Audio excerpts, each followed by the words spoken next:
I've only been to the outside of it. I haven't been into a game yet. Wow. I was there for work, and it was just unbelievable to watch. It's not. So you go to Wembley, unbelievable stadium. Yeah. But it's, you know, when You went, didn't you, on there? I saw you briefly at the pub. Yeah, and then but you're in there and you've got like your food courts, and it's very much like concrete. It's like a dining experience. It's just like high end.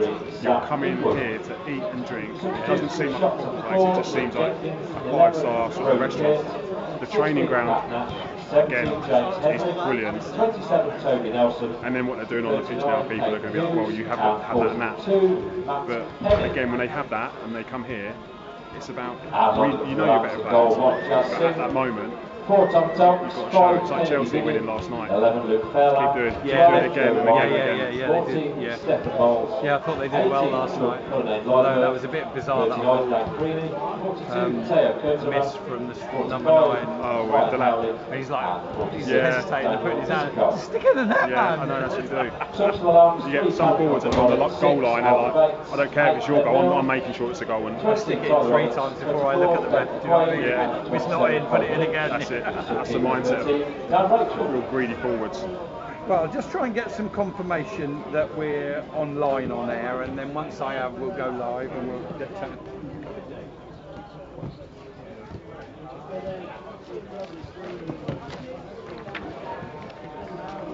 turn them down a bit if you want in their ear now.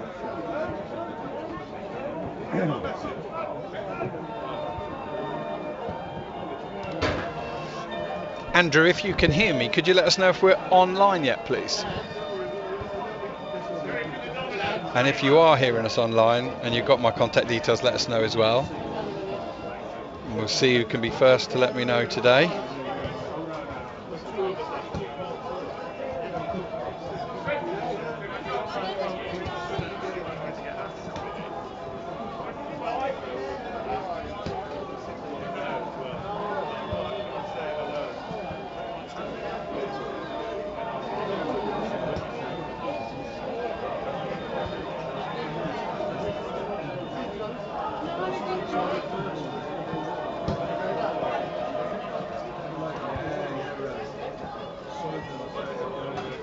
So I got a really old photo of you today. Too bad. It's a good one. Yeah, it's a good one. I like that kit as well. Yeah. I didn't mind that kit. I put that on the Facebook group last night before I went to bed. I woke up and there's like 100 likes. I thought, oh, you see. It's all good.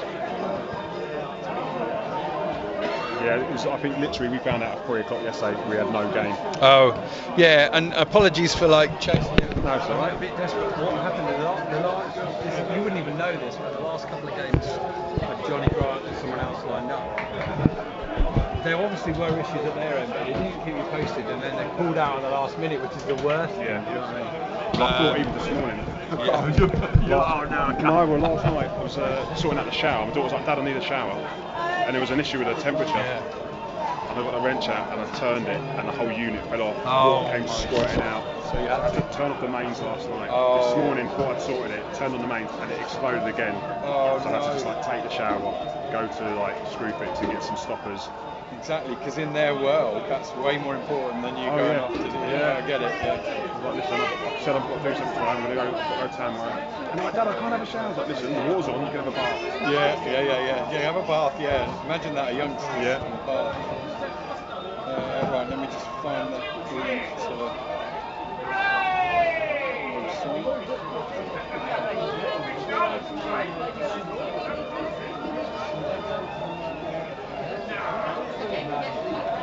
been struggling to keep up my interest in the Winter Olympics, and then last night we finally did it. First British guy to get gold in 42 years. I was watching the first couple of days. I was watching the curling. And I'm the same. I've lost interest, and I was watching. They were like, they were skiing. It must be like the equivalent to the marathon skiing, and they were doing that. And I've tried skiing, and I know how hard that is. Yeah. Weirdly, I tried skiing 25 years ago as a bit of a one-off. It didn't work at all for me.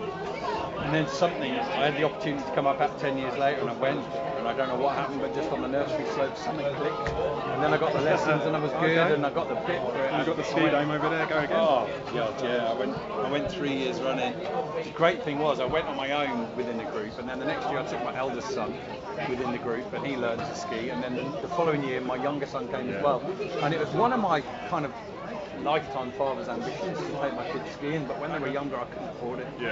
But now the elder one was able to pay for himself, the younger one for half of his trip, and we did it. And honestly, in my top 3 or 4 memories as a father, skiing down the mountain with my 2 sons, unbelievable. It was nice. We were in France out there, and it was. I flew into Geneva and came across. We got there and you just saw the beautiful lights. A lot of the snow had melted. We woke up the next morning. I think we were there for about 5 days. And then snow was up to our knees. Unbelievable day on the slopes. Woke up the next morning, getting up to your knee. The weather wouldn't really allow us to ski the next day, so we travelled to somewhere else and just got some lunch, and then we went and done like this climbing frame where we were. The kids they loved it, and that was one of the things. They've done some things that I would never have got to have done, and the middle one's just going back skiing again with school. She's got back from America, and now she's got to skiing in like April time. It's unbelievable, really. I'll be honest with you, as a person I'm quite clumsy. I tend to have a lot of silly falls and accidents. But touch wood, I've been skiing 4 times, and I get the need for speed, and I'm not great, I'm not very stylish, but I get it done. And I must admit, as much as it's exhilarating, I get to that 6th or 7th day of skiing and hang the boots up and I think, oh thank God. Because I'm self-employed, delivery based, so you're out. No sick pay, and that was the thing. I get a bit too excited, and my middle one took it on best. The oldest one was a bit clumsy and got embarrassed. My wife and I were just learning speeds, isn't it? I just think that their bodies are a little bit more supple than ours. My knees weren't great, my hips weren't great. Right, we've got 2 or 3 people telling us we're live, so we'll get going. A very good afternoon to you from the Lamb. I'm Rob Worrell. We'll be bringing you National League football. 12th placed Tamworth against 19th placed Aldershot Town this afternoon. Those of you that have been tuned in for a while, thank you for letting me know. You can hear us, Sheila Brinkworth, Andy Mitchener, Julie Rapson, all hearing us loud and clear, which means you probably also just heard me and Anthony chit-chatting about skiing. Yes, well done Great Britain. Around about a week into the Winter Olympics, and they finally wrestled that first gold last night. And I don't know why it is, Anthony, good afternoon to you. I don't know why it is, but we're the best country in the world at sliding down ice on a tray. I think it's because when we do get it, when we get the snow or the ice in this country, we're fully prepared for it, and we know what we need to do. There's no panic, there's no let's close the schools, let's not go to work. I'm so pleased, listeners, to have a member of the 2007-8 conference winning Aldershot Town team with us. I can confirm that the team WhatsApp group is still alive and kicking, and one of those players that we cherish the memories of is sat right here alongside me, Anthony Charles. If you want to hear more from Anthony, and at some point, maybe at half time, you go onto your live BBC player and just go back to around about 10 past, 2:15.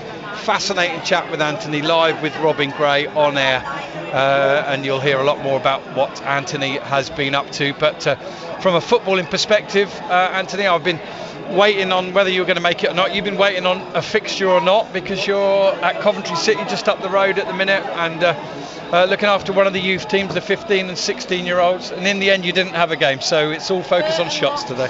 yes, so no fixtures for the 16s age group today. First team have got a game against Middlesbrough on Monday, but today it's about the shots and getting 3 points and continuing that role of great form that they're on at the moment. Yeah, I've been talking to Anthony off air, and we really try and get the benefit of his insight of how things look and feel and see from a professional footballer's point of view today. He hasn't had much chance to watch the shots this season, but he has looked on from afar and seen that they were struggling, and right now are on the back of a good run.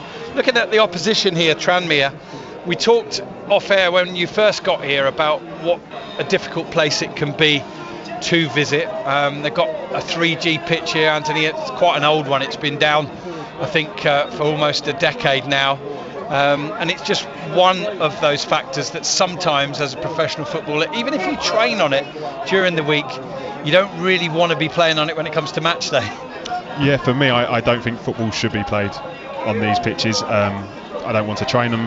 I don't want to play on them. I don't think it's great for the players. You know, the fans might have a different opinion, but for me, you know, never enjoyed it, the way the ball moved, the way it bounced. But again, it's the same for both teams, and there's a number of teams that, you know, in the English leagues, the national leagues, and up in Scotland that play even rugby. You know, they use these pitches. So it's, you know, if it allows game to be played, that's the plus, that's the advantage. But for me, when I'm playing, you know, it's not what I want to be playing on. No, fair enough. We'll have a look at the teams in just a minute with you, listeners. I can tell you that Anthony and I are sat almost on the halfway line here, opposite the dugouts. The Shots fans are away to our left. I think there is one small section of seating towards our far left-hand side, and then the whole of the bank behind the goal, which is kind of semi-covered, if you like, by a little thin roof. There's a decent attendance here today.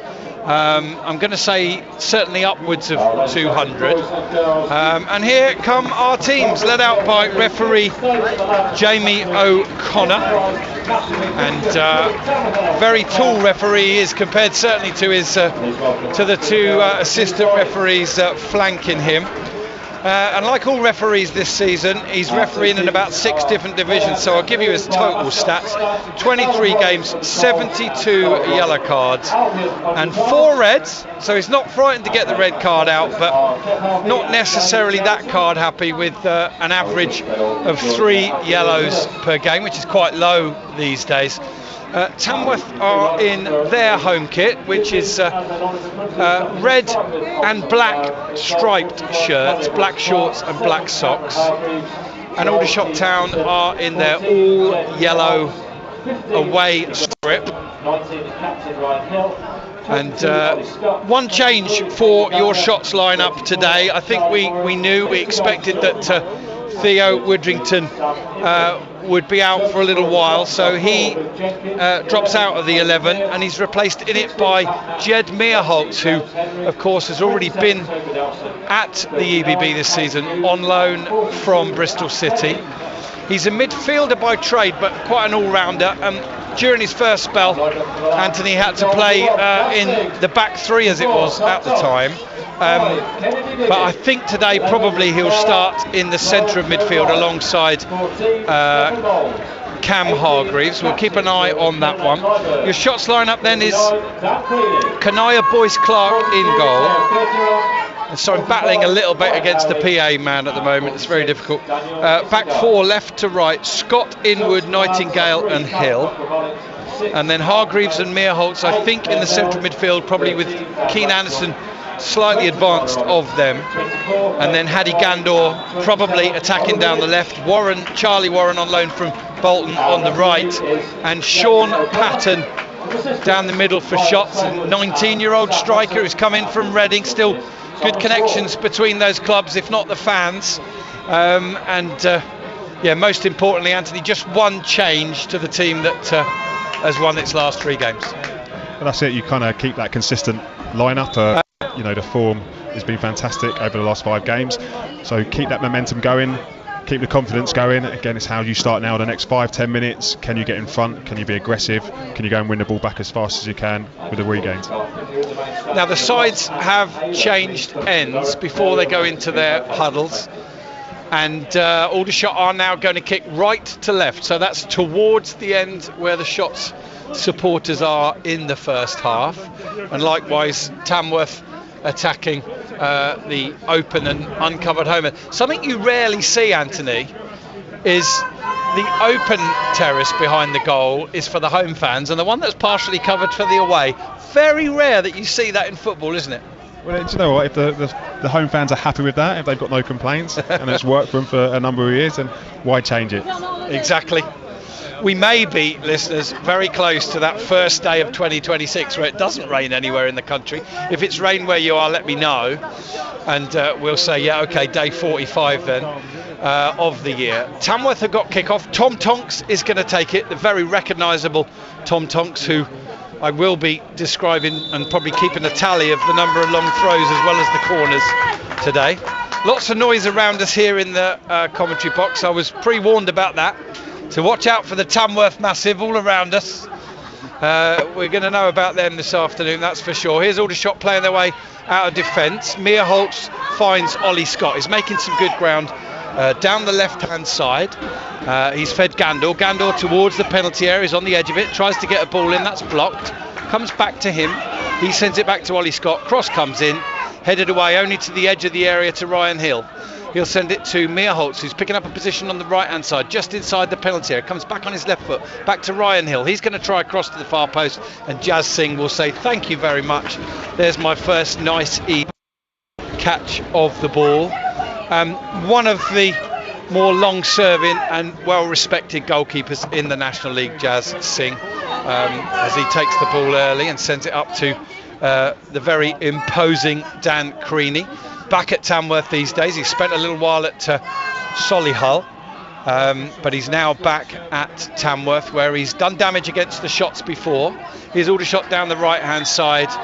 Jed Meerholtz just catching the heels of a Tamworth player, and a foul is given to Tamworth just outside their own penalty area on the left side. So throughout the afternoon we'll keep you abreast of the other matches, particularly in the National League.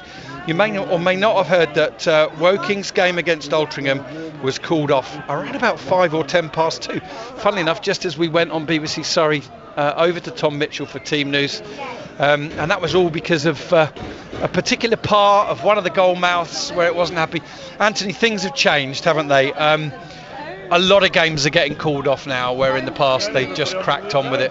What's that down to, do you think? Is it just the health and safety conscious world we live in these days?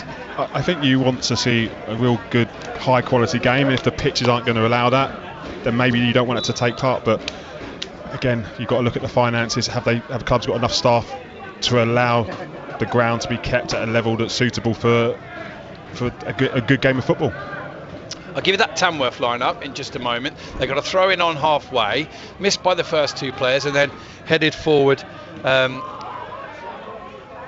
out of the back for Aldershot. And I've realised I made a mistake with the team, chaps, listeners. Christy Grogan is back out there, and it's so too is Inwood, and it's actually the very experienced leader of the defence, Will Nightingale, who's not. My apologies for that. I said there was one change, it's two. And so, yeah, Christy Grogan and Sam Inwood are your centre-back pairing for the shots this afternoon. And my apologies for that mistake. That one caught me out. Just looking at the bench, Will Nightingale is not on that either. So maybe he's just picked up a niggle. I'm not sure. He's been superb. Aldershot have really lacked at the back, Anthony, someone in your old position with a bit of experience, somebody to lead the youngsters around him, and invariably now they're back today with a pretty inexperienced back line again, pretty young. In fact, the eldest is the one on the ball now who's playing as a makeshift right back, Ryan Hill, the skipper. So yeah, you want that balance, don't you, of youth and experience. You want somebody to be a natural leader back there. Yeah, if that individuals are going to lead, then can those people around, can the teammates help you lead? Can you help encourage? Can you drive the team on? Can't just be down to one. On halfway, Aldershot have the ball with Inwood, turns it inside to Jed Meerholtz. Quick feet from him, gets out of a tight spot, buys a little bit of space, sends the ball out to Scott, and Scott back to Inwood. We'll see if we can get more news on Will Nightingale for you. No Aldershot Town Football Club media presence here today, so your only interview after the game with John Coleman will be with ourselves and BBC Surrey Sport. We'll try and get that out to you either live if we're still on air, or via the BBC Surrey Sport Twitter feed.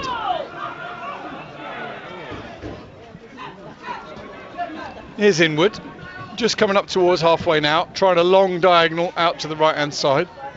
Pretty easy win for Kennedy Diggy, and Tamworth pick up the ball with Issy Shea, the number 46, on the left-hand side.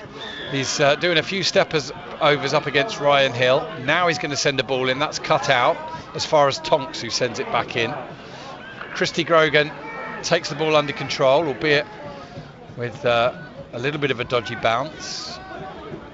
In my years in League Two, Tranmere against Crawley. Tranmere had the ball in the net, but it's been disallowed. And Aldershot still have the ball here. Sam Inwood up to Hadi Gandor. Touches it back to Hargreaves. Aldershot being allowed to see a fair amount of the ball early on and just settle themselves down a little bit. Always important, those first few minutes. They're always so frenetic, aren't they? Yeah, keeping a lot of possession, but it's in front. It's in front of Tamworth. You know, if you can use the space that they're leaving, if they're pushing the high line, and maybe turn them. Yeah, and a foul throw right in front of us from Ollie Scott. The referee gives the throw to Tamworth, and even though it's just about 7 or 8 yards in the Aldershot half, I think Tom Tonks is going to set up for a throw, and he motioned with his hands to show Ollie Scott how you take a throw, which is quite funny because he's renowned at this level of football as being certainly the longest thrower in. Here he steps up now right in front of Anthony Charles and myself, Rob Worrell, into the area. It's first contact from Inwood, cleared away, and then a brave header from Sean Patton for Aldershot. In fact, no, it might have been, it was Charlie Warren, I beg your pardon, over on the far side. Put his head there in the dangerous area, took the contact, and our referee Jamie O'Connor gives Aldershot Town a free kick halfway inside their own half. I've not talked about the weather conditions other than to say it's not raining. It's actually fairly clear skies here at the Lamb. It's brisk in terms of it. It's a little bit cold, but it's not too bad at all for the middle of February, Anthony, is it? No, it's a nice day. You know, there's no wind, no rain, but you know, control of game no matter what conditions are. Good play from Charlie Warren, holds the ball up, then looks to find Hargreaves, but Tamworth clear it away. Creaney looking to hold it up, turns the ball around the corner but loses it. Scott tidies up, finds Meerholtz, and now Inwood will send one straight down the inside left channel, and that'll go straight through to Jazz Singh, who's in all orange. Kanaya blue, Boyce Clark is in all blue. It's not quite a Coventry sky blue, is it? It's a bit deeper. No, I think the match officials colour a little bit. It is very similar actually, and there was a day when you weren't allowed to do that. Is Ryan Hill winning a 50-50 against Issy Shea? Fees Meerholtz. Meerholtz sends a ball down the left flank for Gandor. He'll watch the bounce and now get after it, keeps it in. Well, I thought he kept it in, but the assistant referee right in front of us says it did go out of play, and to be fair, he's got a slightly better angle than me. I think we might have our first goal in the National League. We do indeed, and bit of a Lincolnshire derby, I'm told by Christian James, colleague of mine on the NL Full-Time podcast, and it's a good start for Boston, who are really flying under Paul Hurst. And meanwhile, something's happened off the ball. Ollie Scott's on the floor holding his head. Did you see what happened, Anthony? I didn't see, but I'm going to guess there could have been an elbow or some sort of force with a head. And the assistant referee might have seen. He's just answering the referee through his microphone as to what he's seen. And players from either side are trying to persuade the assistant referee what he's seen and what he hasn't. The referee's now coming to talk to him. Now, did he see a clear physical action against Ollie Scott or not? Let's find out. He's having a word with the referee now. Everybody around us is giving their opinion. Anthony and I didn't quite see it clearly. Now, will the player be given the benefit of the doubt? Now, the referee has got his notebook out and he's making notes in it on how many minutes has gone, but we don't know what card he's going to show to who so far. Now, what's he going to do? He's going to call one of the players. I suspect that one of the Tamworth players, Creaney it is going to get a card of some description. What colour is it going to be? It's red. Dan Creaney sent off here in just the 10th minute, and the home faithful not happy about it. I can only apologise, listeners, it was a straightforward throw away to our left, and while they were setting up for it, something happened. Ollie Scott went down holding his head. He didn't make a big fuss or meal of it, did he, Anthony? But the assistant referee saw it. He has told the referee, and no hesitation in showing a red card to Dan Creaney. I think when you're in certain places on the park, on the pitch, in front of a match official, and he's got a good line of sight, I think when you do something, hopefully we can get to see it again at some stage, it's a silly thing to do. Always going to have eyes on you, always people watching. If it's not seen now, it'd have probably been seen at some stage. And I think gauging by the interaction between the match officials and the way the referee took his step back into space, I think it was always going to be a red. And frankly, whilst I didn't see it, Dan Creaney is about 6'3". Ollie Scott is about 5'6" or 7. It might have been a stray elbow that might normally catch somebody not on their head, but what you wouldn't know, Anthony, is that in two of the recent games, Ollie Scott's ended up in a head bandage playing, and I'm delighted to say, listeners, that no blood was drawn on this occasion, and Ollie Scott's going to carry on once he's allowed back onto the pitch here, having received treatment. Isn't that a crazy rule? A player's been sent off for a foul on him, but he still has to wait 30 seconds to come on. Yeah, I do think with that sending off, or if a player is booked, I don't think the player that's been on the receiving end of said tackle or said offence should have to wait for the 30 seconds. They should be able to instantly come back on. It seems like at the moment he's being punished. Okay, so we'll update our radio listeners when we can on that news here from the LA. But Tom Tonks about to take another throw. Oh, beg your pardon, Gary. Thank you very much for coming to us. 0-0 here. 11 minutes gone, but controversy at the Lamb as Dan Creaney, the Tamworth centre forward, has been shown a straight red. Now, unfortunately, Anthony and I were both in the Arsene Wenger position. We didn't see it clearly, but Scott went down holding his head. He didn't make a big meal of it. The referee, I don't think, saw it, but the assistant referee in front of us did.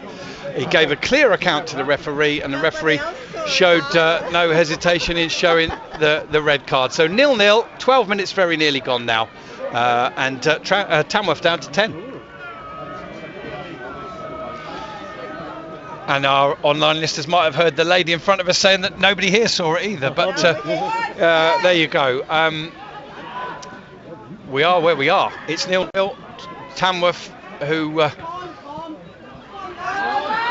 will have fancied their chances today of getting back to winning ways against Shots, albeit the Shots in good form. They're going to have to do so now without their uppermost striker, forwardmost striker. I guess from the point of view of going down to 10, Anthony, when your most advanced player goes off, the need to reshuffle isn't too desperate straight away, is it? No, you'll probably just manage the game for the next 5-10 minutes and see how it goes. But you've still got your solid, two solid units of your midfield and your defensive units to work with. It's now how does it look for Aldershot for the next 5-10 minutes defending this throw as well. Third long throw from Tom Tonks. It's a lot further up the pitch this time, on the left side, level with the edge of the penalty area. In it comes. Kanaya Boyce-Clark jumps and gets a punch on it. Ollie Scott is battling with Issy Shea for the ball. Issy Shea's got there first. He's turned inside, and then Hargreaves battles back. Shot comes in from Tom Tonks. Caught it well, edge of the area, whipped it. Kanaya Boyce-Clark plucked it out the sky, and he's thrown it immediately to Hadi Gandor, who's over halfway. He's marauding now inside. Is he going to try a shot left-footed? He is. Deflects off a Tamworth player, and it's come out to Aldershot, and then the flag has come up. Aldershot very nearly turned it into the net. Charlie Warren, after a pullback from Patton, I think the flag was going to go up anyway, and now Jazz Singh has gone down, and maybe just Tamworth need to play the timeout card here, just so they can get themselves straightened up with how they're going.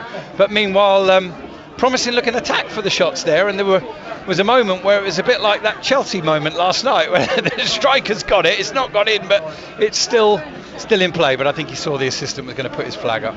Yeah, but it's a quick transitions. They've had the long throw. Tonks has taken a throw. Keeper claims it.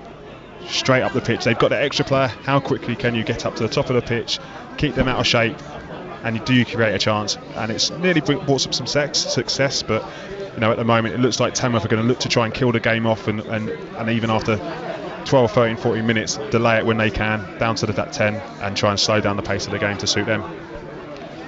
That's Anthony Charles alongside myself, Rob Worrell. We've got a timeout here. Well, that's not officially called a timeout, but I think we all know that it is.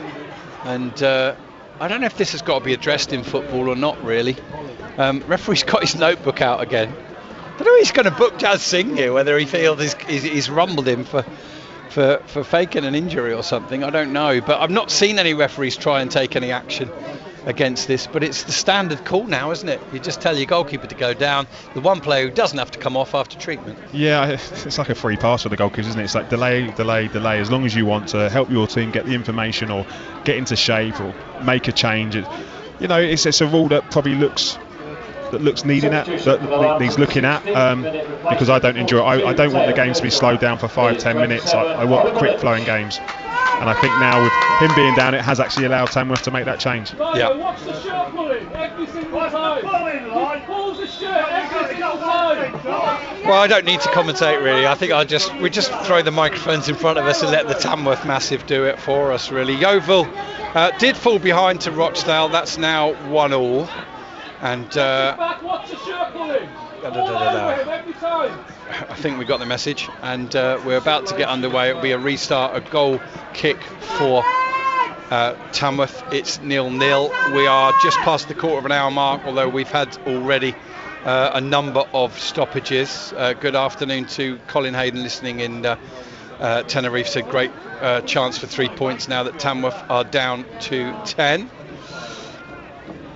I can confirm, listeners, that Theo Widrington, we know that he's injured and he's not here, but with something else going on. Anthony, what have you spotted? I'm not too sure if something has been said to Just Singing by the crowd, and the match official is looking to get involved, get the stewards involved. If words are being said, there's some things that can be said, and then definitely things that shouldn't be said. But we just want the game of football. We want it to be flowing, and at the moment, with the sending off, with the substitution, with this key moment now, it's very much a delay in the restarts. Yeah, I'd be surprised if it's something that's been said. It might have been something that was thrown onto the pitch. Again, It's been said. it's something that's been said. Is it? Oh, sorry, we get the verdict of the Tamworth Massive. What did he say? Remember, we're on the BBC. Oh, okay. All right. 0-0 here at the Lamb, and I tell you what, of the first 18 minutes, I think we've had about 12 minutes play, haven't we? Something like that. We paid to watch football, but we haven't seen too much of it yet. Stewart is now talking to somebody in the away section. I think that's all it is, a discussion, nothing more. And meanwhile, finally, after about 4 or 5 minutes delay, Anthony, we're going to get back underway. As a coach of young footballers, you must tear your hair out sometimes at some of the shenanigans that go on in football these days. Yeah. I was guilty of some of them though. We remember it well. Here's Aldershot. They've won the ball from the goal kick. They're on the attack with Charlie Warren. He's lost it. It's bounced back to him. Now he goes back to Ryan Hill. Hill inside to Hargreaves. Hargreaves inside to Meerholtz. He tries a return pass. It's cut out by Tamworth. And it's picked up by the number 14 Moles. Ball through the middle. I'm pretty sure that the Tamworth player would have been flagged offside anyway, but heavy touch. And the substitute that came on for the home side was judged to be offside, and he came on. Oliver Lynch that came on, and perhaps the Tamworth Massive in front of him can tell me who went off, what player was taken off. 42. Thank you very much indeed. Might as well use you guys now you're here. Kurtaran off Lynch on, free kick to Tamworth on halfway. It was Lynch that was put through soon after coming on, but he was offside. He had a heavy touch anyway. And so Tamworth have decided they're going to play with an out-and-out focal point up top, Anthony. I don't know if we watched them long enough to work out where they will make a change elsewhere in their team. You need the outlet. You do need somebody to be able to build that attack off. You've got to be brave.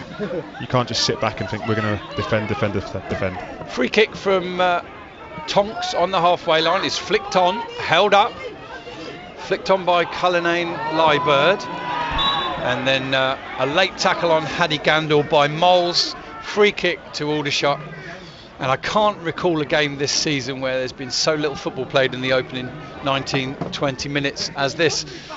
No goals. A reminder, if you've joined us late, that Tamworth are down to 10 men after the sending off of Dan Creaney for an alleged, it's the word we have to use because we didn't see it, elbow on Ollie Scott. And I'm embarrassed to say that it happened no more than 30 metres away from us, but it just was off the ball, wasn't it? We were watching the throw-in taker, not the players. Yeah, the referee at that time was moving the ball off the larger cone, so he didn't see any reason to be focusing in that area. Ball over the top from shots is going to disappear out of play on the right-hand channel. Boston have scored again at Scunthorpe. They seem to have the advantage against Scunthorpe in the National League North a couple of seasons ago. They knocked them out in the playoffs, I think. Oh no, in fact they were beaten in the playoffs, but they eventually went up the next season via the playoffs, Boston, with a series of wins.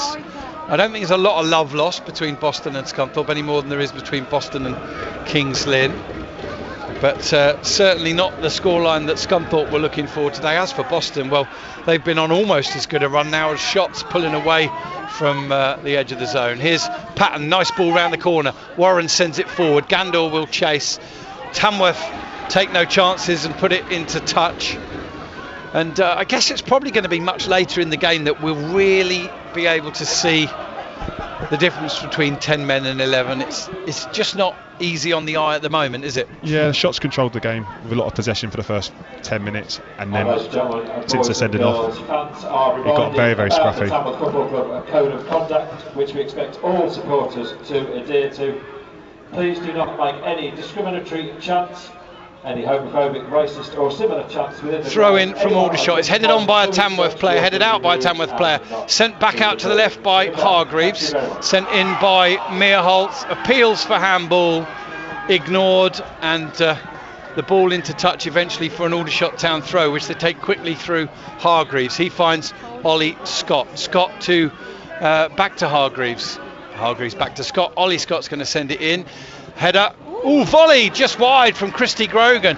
So the Tamworth player jumped, tried to get contact. I think it was Moles, and he didn't actually get much on it. And Christy Grogan swung his left foot, the centre back, and it wasn't a bad effort, was it, Anthony? No. We could see it was always going just wide. But yeah, made good contact. He's in the box. You keep it in their half. Now you're ready to reset, try and make first contact again and land on this and keep it again in their half. Probably the best effort of the game so far by Aldershot Town. Here's Ryan Hill attacking on the right hand side. Hargreaves just inside the Tamworth half. We'll update our radio listeners very shortly. Sam Inwood in possession, and everybody except Kanaya Boyce Clark now in the Tamworth half. Poor pass there from Hargreaves, might have just switched off, sent it out to the right touchline for Ryan Hill, and he completely missed him. It's gone straight into touch, and it'll be a throw in to Tamworth. So 0-0 here.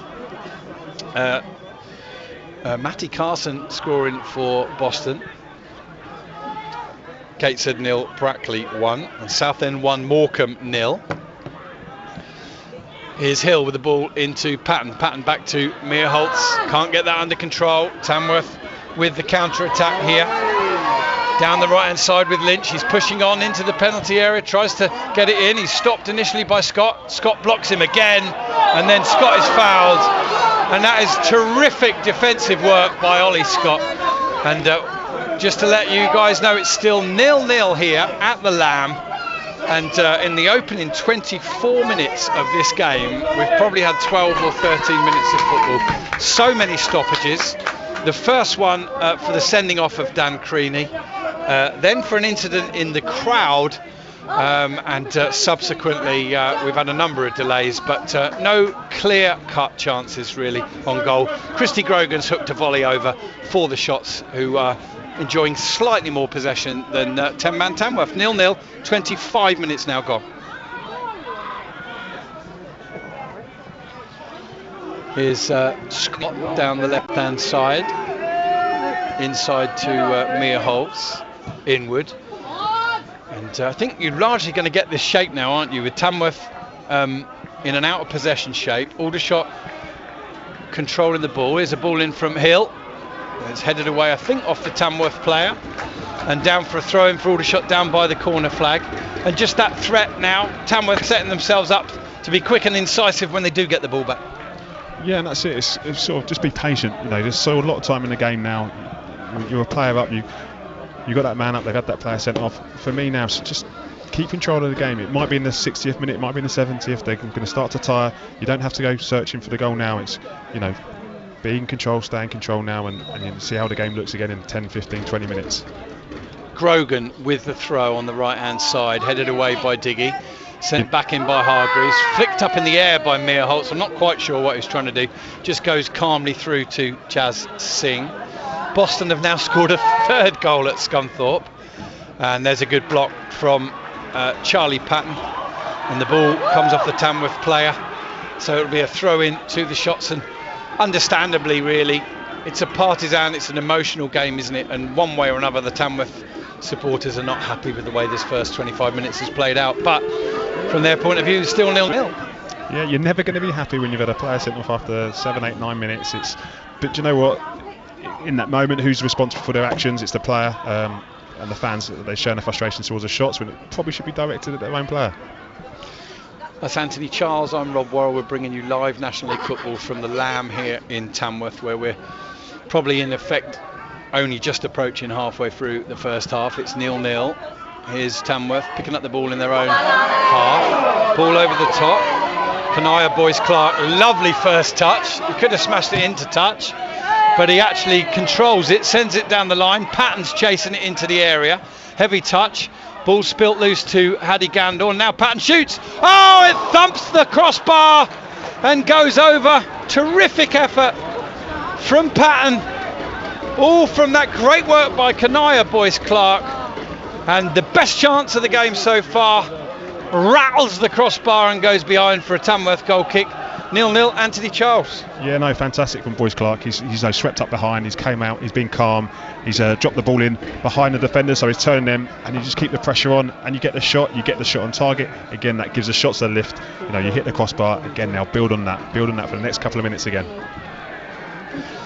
It's Eastleigh 1, Borehamwood 2, and now Tamworth on the attack with Issy Shea on the left hand side, comes back temporarily and through Howley, and then they play it forward again, and Aldershot to cut it out. Inwood has won it, sends it out left to Ollie Scott with the ball down the line. Hargreaves will chase, Cullen and Liebird will get there easily, but in truth not the best clearance. He might well have pumped it into the Aldershot half. He ended up moving it about 10 yards and straight out of play. Throw in to the shots. And as Anthony Charles has said, it could be much later in the game that Aldershot really start to feel the benefit of Tamworth being down to 10. At the moment, they're relatively content to be bossing territory and possession. And Sean Patton coming very, very close to his second shots goal. Here's Charlie Warren on the right hand side, going up against his man, trying to get the ball in. It comes in, it's cleared away, only as far as Ryan Hill.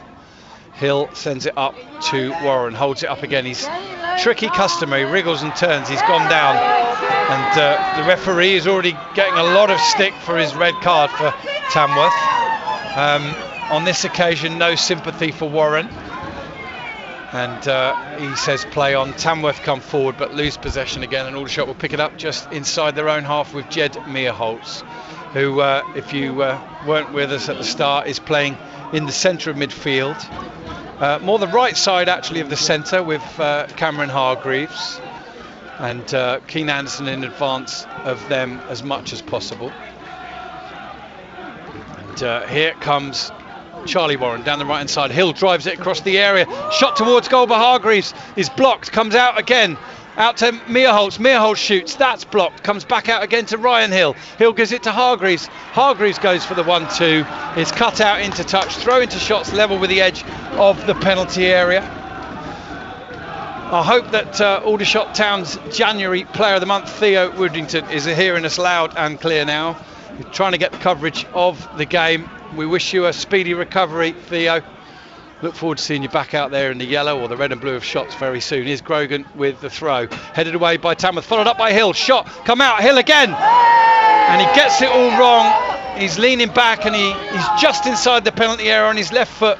And he lifts it up and over the goal and over the away supporters' roof. And yeah, Aldershot knocking on the door, Anthony. Yeah, there's been a good number of entries into Tamworth's box over the last couple of minutes, and that's what they've got to keep doing. You know, can they find the space? They don't have to force it. You know, again, it's, you know, you've got the overload, you've got to play off. Can you find those 2v1s? Can you find certain areas where you've got the space and you can beat a player? And they've done that well for the last 5 minutes. 0-0 then here. It's 31 minutes gone, but probably nowhere near that played. Here's Tamworth down the left side. Good work from Sam Inwood, certainly in his recovery pace anyway, and he hooks the ball into touch. And this is pretty much what Tamworth will be living for, these moments now. The set pieces, the long throws. I think it'll be the fourth of the game from Tom Tox, maybe even the fifth. Certainly he's had a couple on either side, and just pattern up top for Aldershot. He's got a Tamworth player in front and behind him, and then obviously Jazz Singh. So 7 Tamworth players are forward in the penalty area as Tom Tonks steps forward with this throw. High, Kanaya Boyce Clark jumps, can't get it, goes down, no foul given. Aldershot clear it away with Hadi Gandor. Boyce Clark is okay, and Tamworth will send it all the way back to Jazz Singh. Was it such a thing back in the day when you played? Were there teams that used the long throw back then as well? Yeah, it was. You know, different teams have different skill sets. You know, it might be into the number 9, it might be beyond you to turn you. But again, if this is what Tonks and this is what the Tamworth team have got, and that's their strength, they're going to use it. Why not use it? And the Shots have to deal with that. Here's Aldershot in possession on the edge of the Tamworth final third. That's Anthony Charles, the former Aldershot Town centre-back, of course, a 2007-2008 conference winner under Gary Waddock's team. Alongside me, Rob Worrell, today here on BBC Surrey. Aldershot on the attack through Grogan, out to Warren on the right touchline. Comes back on his left foot, sends it in. It's through the corridor of uncertainty. And the certainty is it's going to go straight through it behind the goal for a goal kick to Tamworth. Scunthorpe have pulled the goal back at home to Boston. Scunthorpe 1, Boston 3. Good afternoon to Paul Bertie Reynolds, who's listening on the beach today, loud and clear. Lindsay Morrish as well. Greetings for him from Tenerife. And Ray Anstey, who's listening from Cancun. Warmer climes, I'm sure. Tamworth with the goal kick. Aldershot win the header. Tonks sends it back. Issy Shea is getting it under control. Aldershot have cut it out through Keane Anderson. He plays the ball back to Inwood. Inwood's looking to get away from a couple of Tamworth players. He rides a couple of challenges. One of those looked a little bit late. Nothing's given, but Tamworth nevertheless have just hooked the ball out of play on halfway line. Ryan Hill's picked it up and sent it very quickly inside to Keane Anderson. As Anthony Charles has pointed out a couple of times for Aldershot, it's just keep control of the game. Ollie Scott getting booed, that's very unfair. He didn't even really make much of a meal of it when he did go down, to be fair. No, he got straight up holding his head, that's all he did. But that's not going down well with the Tamworth fans, of course. Clearing away from their own left back position, hooked back by Christy Grogan, headed on by Mia Holtz. A free kick given against Sean Patton for not getting out of Kennedy Diggy's way. Strange one that. You see him go both ways, don't you? Yeah, I think you're allowed to compete for the ball. I think the centre half's just come over the top, and the way he's landed, the referee doesn't agree with it. But again, it favours Tamworth when the game stopped like this, because at the moment when the Shots have got that ball rolling and they can get that ball speed, they're causing Tamworth problems, and that's the thing. This suits it now when it's very much stop-start, and they can be very direct and they can load up certain areas. It favours Tamworth. Jazz Singh will take this free kick just outside of his own penalty area. It's a huge one. It's one in the air, I think, by Christy Grogan and picked up by Charlie Warren. He's given it away, but Ryan Hill does really well to win the ball back. Mia Holtz pokes it forward, finds Patton. Patton finds Hargreaves. Hargreaves sends it out to the right side. Can Keane Anderson get there? He can. It's a heavy touch and he's impeded off the ball, but again, one of those decisions. I think the referee's going to be quite passive in those situations today. He's had enough controversy for one day already, hasn't he, Anthony? Yeah, I just think it looked like a collision. Both players that are going high speed, they've come together. Doesn't really look like there's anything in it, but some fans want it, some fans don't. Here's at the other end, and vociferous appeals for handball against Christy Grogan as he was running back towards his own goal. The players didn't have anything to do with it from either side, they just got on with it. I think it's a question of the Tamworth fans just trying to get whatever they possibly can out of the referee and the officials. Here's Grogan coming forward, rolls it to Ryan Hill on the right hand side. He's going to get the ball back from Hill now and sends it inside to Inwood. Inwood's going to forage forward to the edge of the area. Is he going to think about a shot? No, he's going to send it out to the left side to Ollie Scott. Scott comes back onto his right foot, sends the ball in. Oh, a little touch in front of the goal, and it's a foul. It's a foul as Keane Anderson's come in with a bit of a dangerous foot, and the referee's already got his yellow card out for Keane Anderson. I think it was definitely there to go for, Anthony, wasn't it? He was brave, so too was Jazz Singh. The ball didn't go across the line anyway, and when it all comes down, I think Keane Anderson is going to get shown a yellow card. Is it Keane Anderson though? The referee's got the card in his hand, but he doesn't know who to show it to at the minute. Yeah, I think it's going to be Keane Anderson, but do you know what though? He's stood by Jazz Singh. He's stood by Jazz Singh. Now that's either to make sure it is going to be Keane Anderson, is it? No.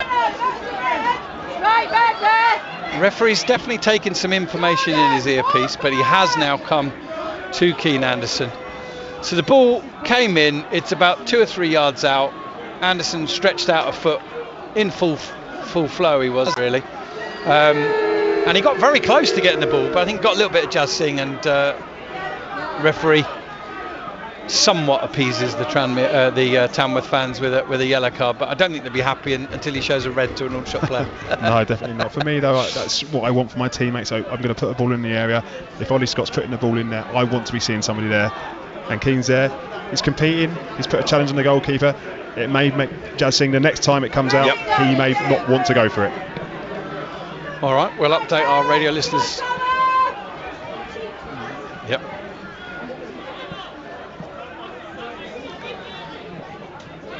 Well, Aldershot largely controlling the possession, Gary. It is still 0-0.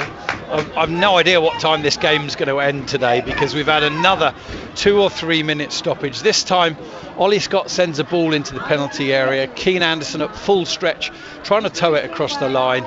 Don't think he catches the ball. He catches a little bit of Jazz Singh. The home faithful who've already seen Dan Creaney, of course, their own player, sent off, baying for a red card, but it's yellow for Keane Anderson. And on the clock we played 38 minutes, but I'd anticipate we played about 25, 26 of those. It's 0-0. And Anthony Moore going on over on the far side as well. The referee's been over there to have a word with somebody. Did you spot what was going on or not? I can only imagine some words have been said again to a match official. They're not happy with something, and one of the subs has been booked. But again, it's saying things that don't need to be said. Just let the team get on with it. What can you control? Yeah. It's an awful spectacle, albeit littered with controversy. And this has got to be... Oh, Tom Tonks has burst down the challenge. He's getting to the byline. He's going to send it in, and it's caught above his head by Kanaya Boyce-Clark at the near post. And Aldershot will try and get forward quickly with Keane Anderson. He spreads it across to Cameron Hargreaves, who can make his way over halfway here and thread the ball out to Hadi Gandor.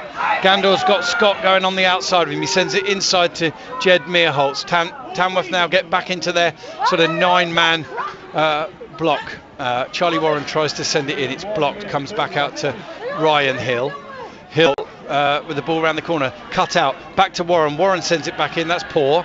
Cleared away by Kennedy Diggy. As far as Christy Grogan. Good first touch from him.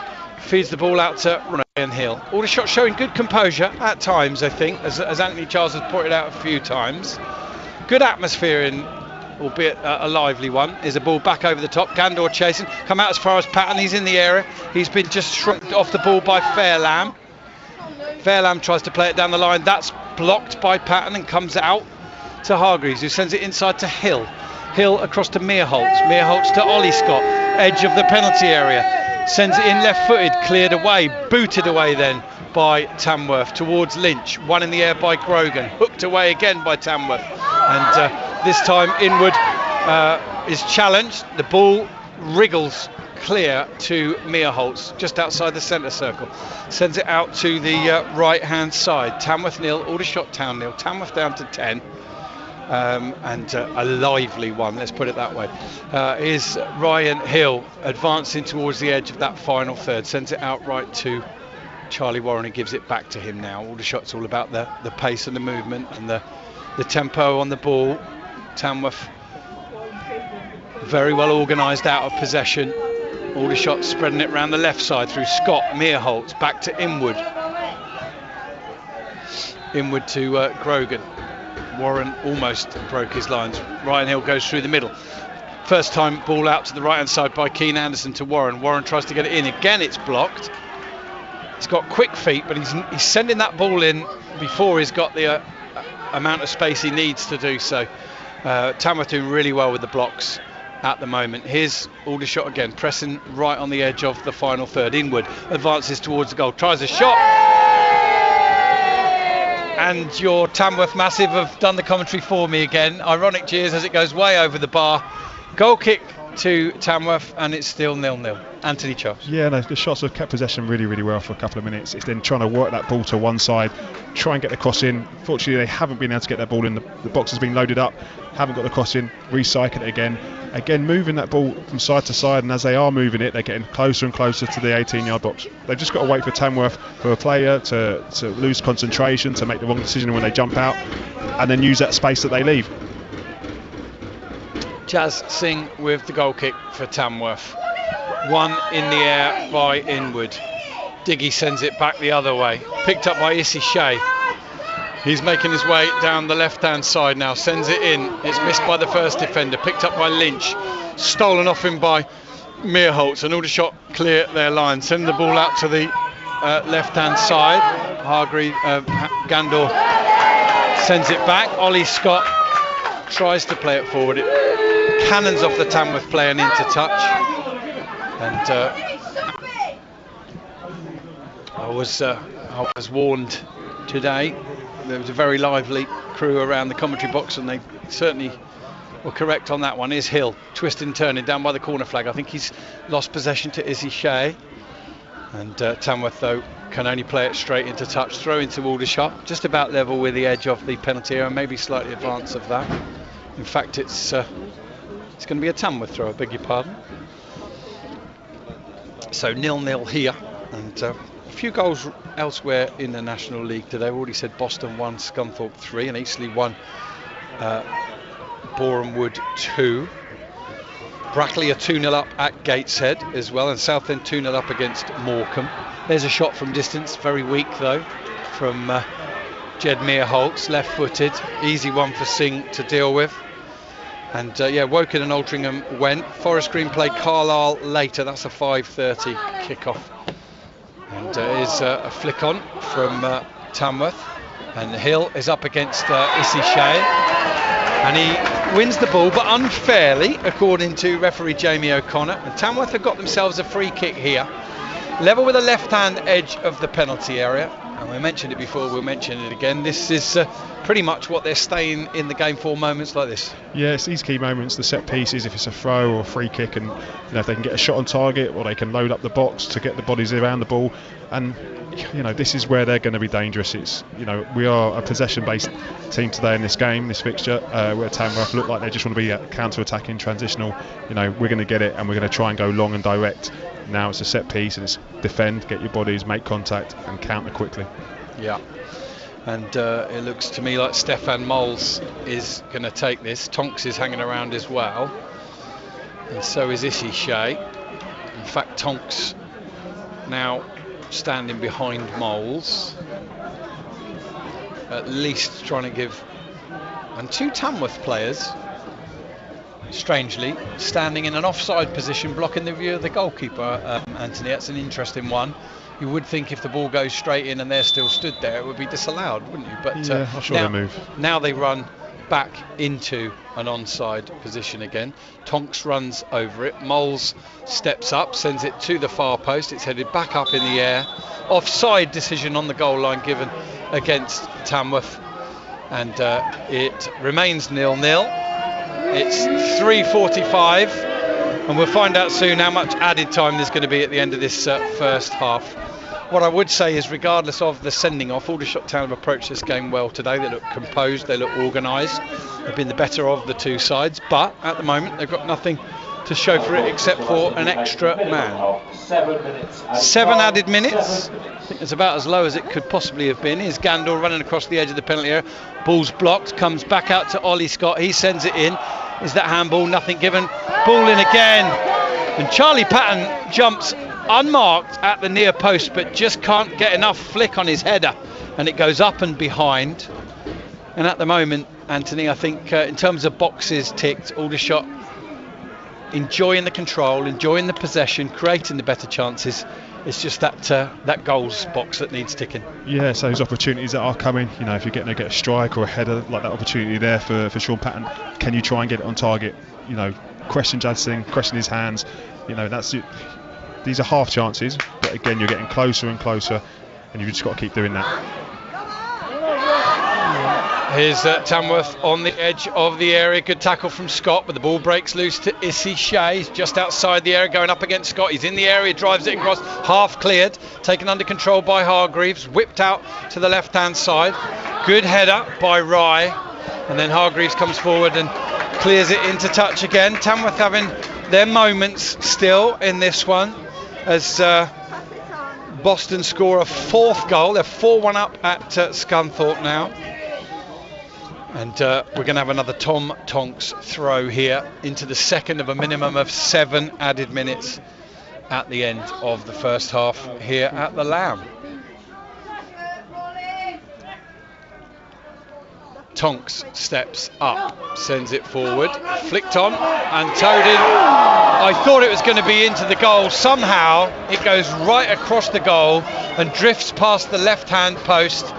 And I don't know how the Tamworth player who stabbed at that, Anthony, managed to stab it wide. Tell me more. Do you know what? It's those first contacts. If you don't make first contact in the penalty area, you are going to cause yourself a lot of trouble. And that's what's happened. You know, Tonks' throws, that is where they're going to probably get, if they do get any joy today, that's where it's going to get, making first contact, second contact, third contact, and you're going to have to defend that box as best you can, and it wasn't done then. With the passion of the crowd that we already know, and Tamworth's ability, you don't want to be going behind. Here's a ball into the area, it's poor from Patton, cleared away by Tamworth, headed back in by Grogan, cleared forward, and then Keane Anderson ends up on the floor. He's on a yellow card, but Tamworth have got the free kick. So and Diggy just shoving Anderson away there, and the referee wants a word with Keane Anderson, and it could be a bit of a difficult predicament for John Coleman at half-time. Anderson's on yellow. He's got a second yellow.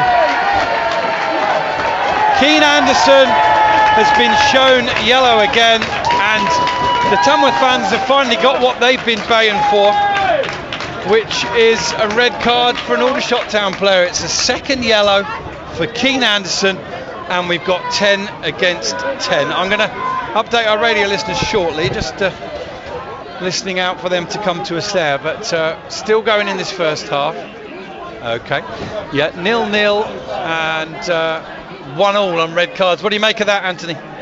Do you know what? I don't think a crowd like this could, you know, change a referee's opinion, and I think that's what he's done. I think he's given in. It's just, I don't see why that is a booking, but again, in these games where crowd can influence.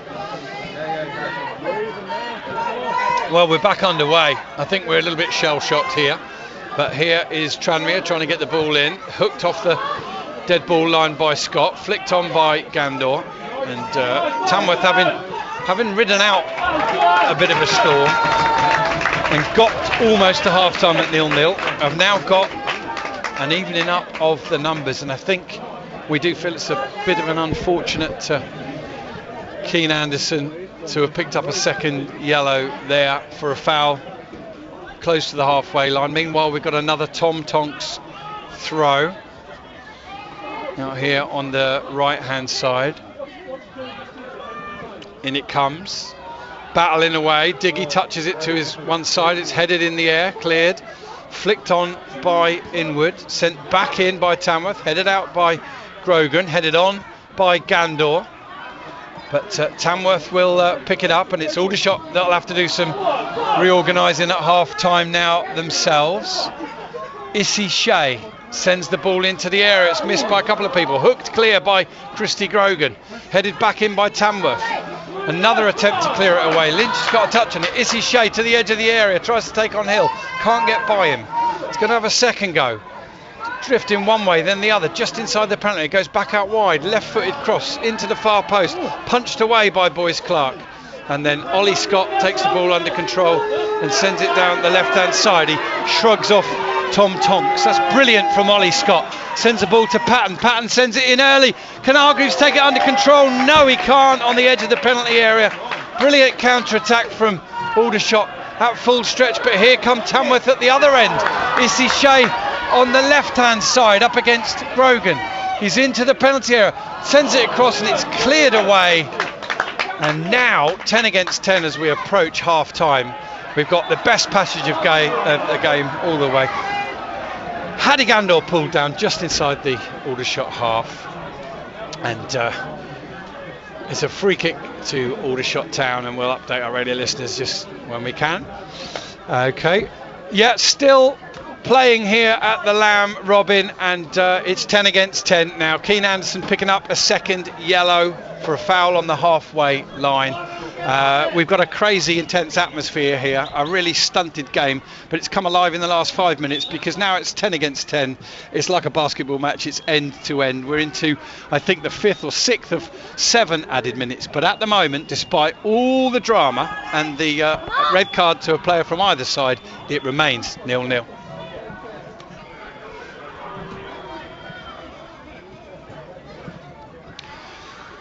Right, Christy Grogan sends it out to the right hand side. That's too strong. Hill gives him a bit of a rollicking, and that goes straight into touch. Throw in to Tranmere. And you probably wouldn't have thought 10 minutes ago, Anthony, that it's Aldershot Town that would be reaching for the halfway line. They reach it now. It's 0-0 at half time. Try and make some sense of that first half. I think it was a game that shots controlled for, I know the game's gone into 51 minutes, but they controlled it for a good 48 minutes. The sending off, when that has happened, has given Tamworth a huge lift. Then it opens up and becomes, like you just said, Bob, a complete basketball game, end to end. So the game management then has to come in for the shots and control the game for the next couple of minutes, stand on the ball, because Tamworth had the lift. For me, we didn't really see the first red for Tamworth. I can only imagine if you are going off or something like that, there's been contact because you're right inside of the eye line of the match official on this side. But the second red card of the game, I think players are alive. I think they're entitled to make contact. You can say, you've got to be careful. Again, you've got to manage the game and be careful. I think if anybody that had been booked from the shots team would probably have been needed to have been taken off because just the way the referee was managing the game and the way the crowd have been, even though it's not the biggest crowd, they're very vocal and they are going to influence the game. But again, it's a sending off that has completely changed the dynamic of the game in the last 3 minutes. Yeah, absolutely. I'd agree with that. Just to give a bit of perspective, you will have picked up, I'm sure, on our sound effects microphone, quite a lot of atmosphere amongst the crowd. I don't know if it's necessarily replicated around the whole ground. I think we just happen to be positioned here in the commentary box at the back of this stand where it's particularly fervent, isn't it? And we've had a little bit of a laugh, largely with those supporters, but emotions run high and in football. And I think literally since the minute that the Tamworth supporters felt they were a little unjust in having a player sent off, they've done everything within their remit, within their power, to try and get the referee to even it up. And I think your first reaction was, I didn't think a referee would react to that, but he has done. What I will say is this: Keane Anderson did give the referee a decision to make. I didn't get a clear view of the foul. He ends up on the floor, doesn't he? He's obviously kind of lunged in. It didn't look too bad in the first moments that we saw it with our naked eye, and I was a little bit surprised that the free kick went Tamworth's way, and then the next thing you know, the referee thinks about it and shows yellow again. So we are where we are. I just hope that football's the winner in the second half, because that was never comfortable viewing, and until the last 5 minutes it wasn't particularly entertaining viewing either, was it really? I think the Shots completely controlled the game in the first half.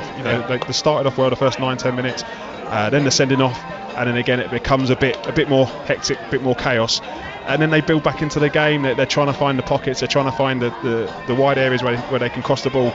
They were getting some good blocks, Tamworth, but Shots looked like they really did control the game, and I expect tackles to be flying about in the midfield area. That's where the game can sometimes be won.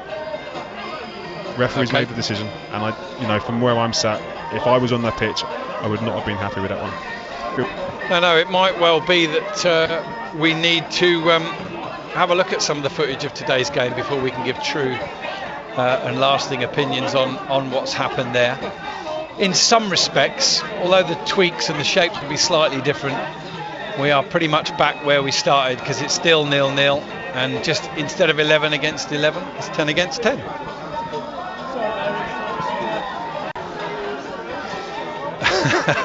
Yeah, it has really. It has. It's been, I was just saying with Anthony to our online listeners, it's been uncomfortable viewing, let's put it that way, as a spectacle. And ever since the 10th minute sending off of Dan Creaney for the home side, which we think was given for an elbow to the face or the head of Ollie Scott, not seen by the referee but seen by the assistant referee, who's just in front of us here, and all the other supporters between us and the touchline said they couldn't see anything either, as you'd expect from the home faithful. Ever since that point, there's been quite an intense atmosphere, almost increased by the sending off, and the Tamworth supporters have been really vociferous at every free kick or whatever given against Aldershot. Keane Anderson lunged in desperately to try and tow a ball across the line and caught Jazz Singh, for which he was shown a yellow. It has to be said the referee took a long time before giving that yellow, although he did have the card out for a long time. And then, would you believe it, just as we hit the 45-minute mark, Keane Anderson involved in a tackle on halfway. Didn't look too much, didn't look too bad really, but the referee, after consideration, showed another yellow card. So it'll be a one-match ban for Keane Anderson, 3 of course for Dan Creaney, but it's all about today, Anthony, isn't it? And just for our radio listeners, while Robin joins us, just try and make some sense of that. And as a player in one of those teams right now, what have you got to do? Is it keep a clear head most of all? Yeah, I know, like you said, it's a level playing field now, isn't it? Because the scoreline 0-0 and both playing with 10 players. It's going to be, I think it's going to be how do Tamworth come out in the next 5 minutes. You're going to have to manage that. If they're getting set pieces, if they're getting spots where they can really push that ball into the penalty box, where that's where their strengths are. If it's not coming in from Tonks, it's coming in from Singh, it's coming in from the midfield area where they just want to be very, very, very direct. And then you've got to compete and make first, second, third contact. Settle down, but be composed and be calm and make good contact with your clearances. And with those clearances, can you then transition and get quick counter attacks? Because that's where I think we're really dangerous. We're either patient with the build or we're quick with the counters, and it's going to be one of those two ways. It's either Tamworth, for me, scoring with a set piece, or it's going to be with us counter attacking quickly. Brilliant stuff. That's Anthony Charles' verdict, far more professional than mine, Robin. But 0-0 at half time and 10-10 on the pitch. Tamworth Football Club shareholders are reminded that the AGM takes place this Thursday. Right, we'll have a quick look at the half times, listeners, and then Anthony and I will just stretch our legs and draw breath. So, in the National League this afternoon, Braintree 0, Solihull Moors 0, Eastleigh 1, Boreham Wood 2, Halifax 0, Truro 0, Gateshead 0, Brackley 2. Hartlepool and Sutton was postponed, as was Woking and Altrincham pretty late on. Scunthorpe 2, Boston United 4. What a great Lincolnshire derby that one is today. Southend 2, Morecambe 0, and Wealdstone 0, York City 0. Yeovil 1, Rochdale 1. Rochdale took the lead in that one. Yeovil have levelled. Forest Green, Carlisle to come later. And yeah, 0-0 here, 10 men each. Keane Anderson with the second yellow for Shots. Dan Creaney has been off since the 10th minute. Which of these two sides will manage the situation better? Join Anthony Charles and myself for the second half in the next 5 to 10 minutes. Half time, 0-0.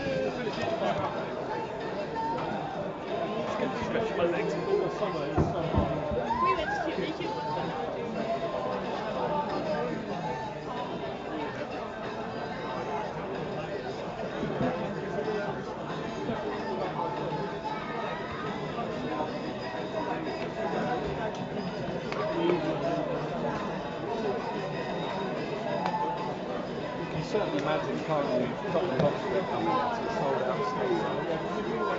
It's going to be. And this kind of atmosphere, you know, it's something you've got to deal with, isn't it? It's completely different. I never enjoyed pre-season games. Well, yeah, I never really enjoyed pre-season games because they were like more hostile environments, and you'd hear every little comment. And some were funny, some not so funny. Whereas if you were sort of away at Gillingham or Luton, you didn't really hear anything. Very, you know, the comments and nastiness just ignored. Whereas here, yeah, I never really. But again, you just got to focus on the pitch, but ignore the noise, ignore the outside noise. It changes a lot. When even them going down to 10, I thought we were set up fairly well, 11 against 11. It's quite fancy yesterday. It just throws a big spanner in the works. It changes everything for everybody. We get a player sent off, and then suddenly 3 minutes till half time, and they nearly scored 2 goals. Yeah, they did. Wow, okay. They haven't really done anything. They've had maybe a hard time scoring. But then sending off, they get a lift.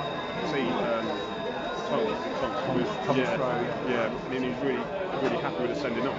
And then Nate Back gives him the lift, and it's funny what works for teams. Yeah, I think they are sort of we're us against the world kind of club team.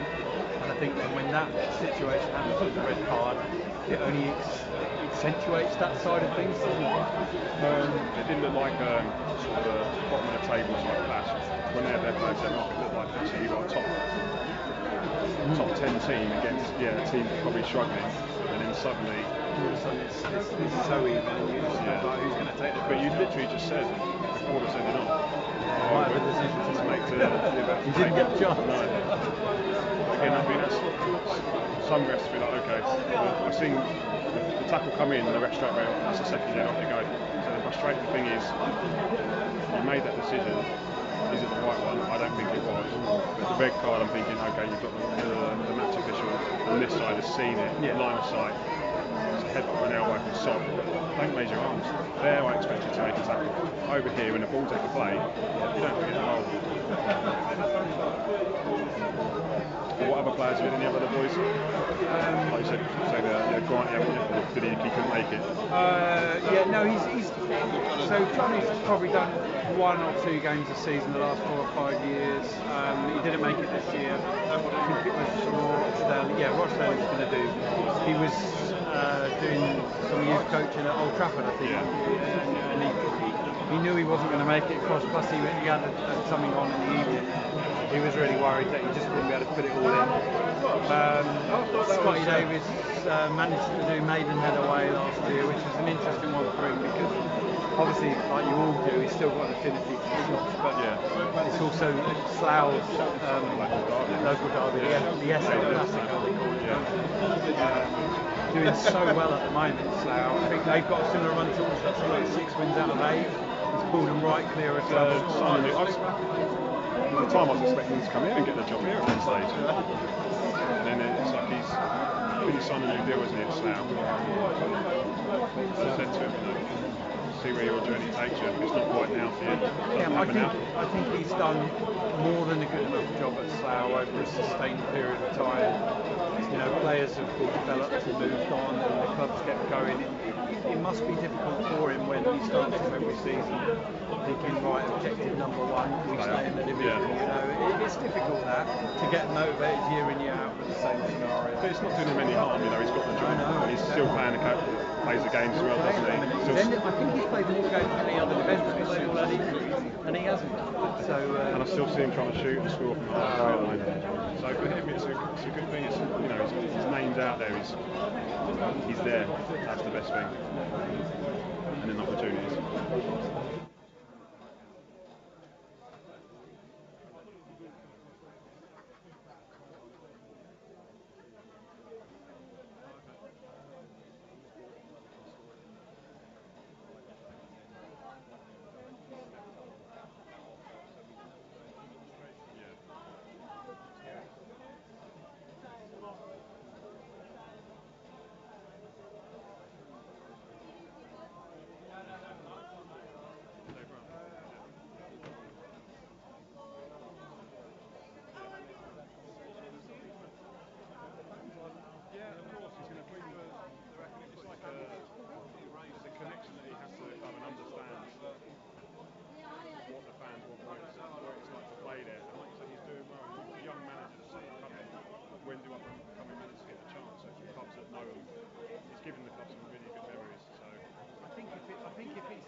probably he steps up a league. You probably have to stop playing regularly, I'd imagine, but he could register as a player in the first year or two. We just concentrate on the match. It's like Adam Hinsfeld when when he got the job, he was at York, wasn't he? And then he went back to somewhere else. And I know he's moved around, but still, anybody that I play with or know, we want to see him do well, no matter what they're doing. And that's somebody like a couple of old boys that know Ben Trevens and Paul Benson there at Luton there with the academy there. Yeah. And opportunities. If Scotty could go and have a good couple of years here, and he pushes on to the league because it's an old boys club managing. They're now giving younger managers a chance to break in. But if you're English, it's even harder because at the top level, it's like, oh no, we've got to go and get this Spanish, this Portuguese. They're so advanced. Yeah, that's a nice compliment from Robin. Can we have Anthony every week? Thank you. We have you every week. Do you know what? I haven't done one at home. I haven't done one. No. So I'd love to do one there. You can literally pretty much name your game because what we do at home, I don't know if you probably do remember Steve Gibbs, who used to do the media. He is my resident summariser at home. But what I'm really happy to do, I've done it several times this season, is have a third. So we probably come to you a little bit less, but a little bit more insight, from the professional point of view. So we've done a few games recently. The 4-1 win at Eastleigh, we had two co-commentators. I'm fine with it. Definitely, I have a little look at the diary and see where my season ends. Yeah. We've got a free weekend this weekend. That's because the games have been off. But I'll look at the Saturdays are a nice one because I can kind of make a weekend and get down. 100%. If you see, you're coming and we'll get you in. Cheers.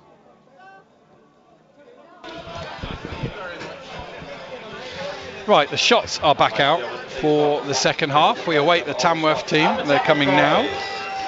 And our official, Jamie O'Connor, who I mentioned before the game, has refereed 23 games in all competition this year and this season and shown 4 red cards. That count is now up to 6 and famous last words, he's not averse to getting the red card out, is what I said before the game, and he's done it twice in the first half.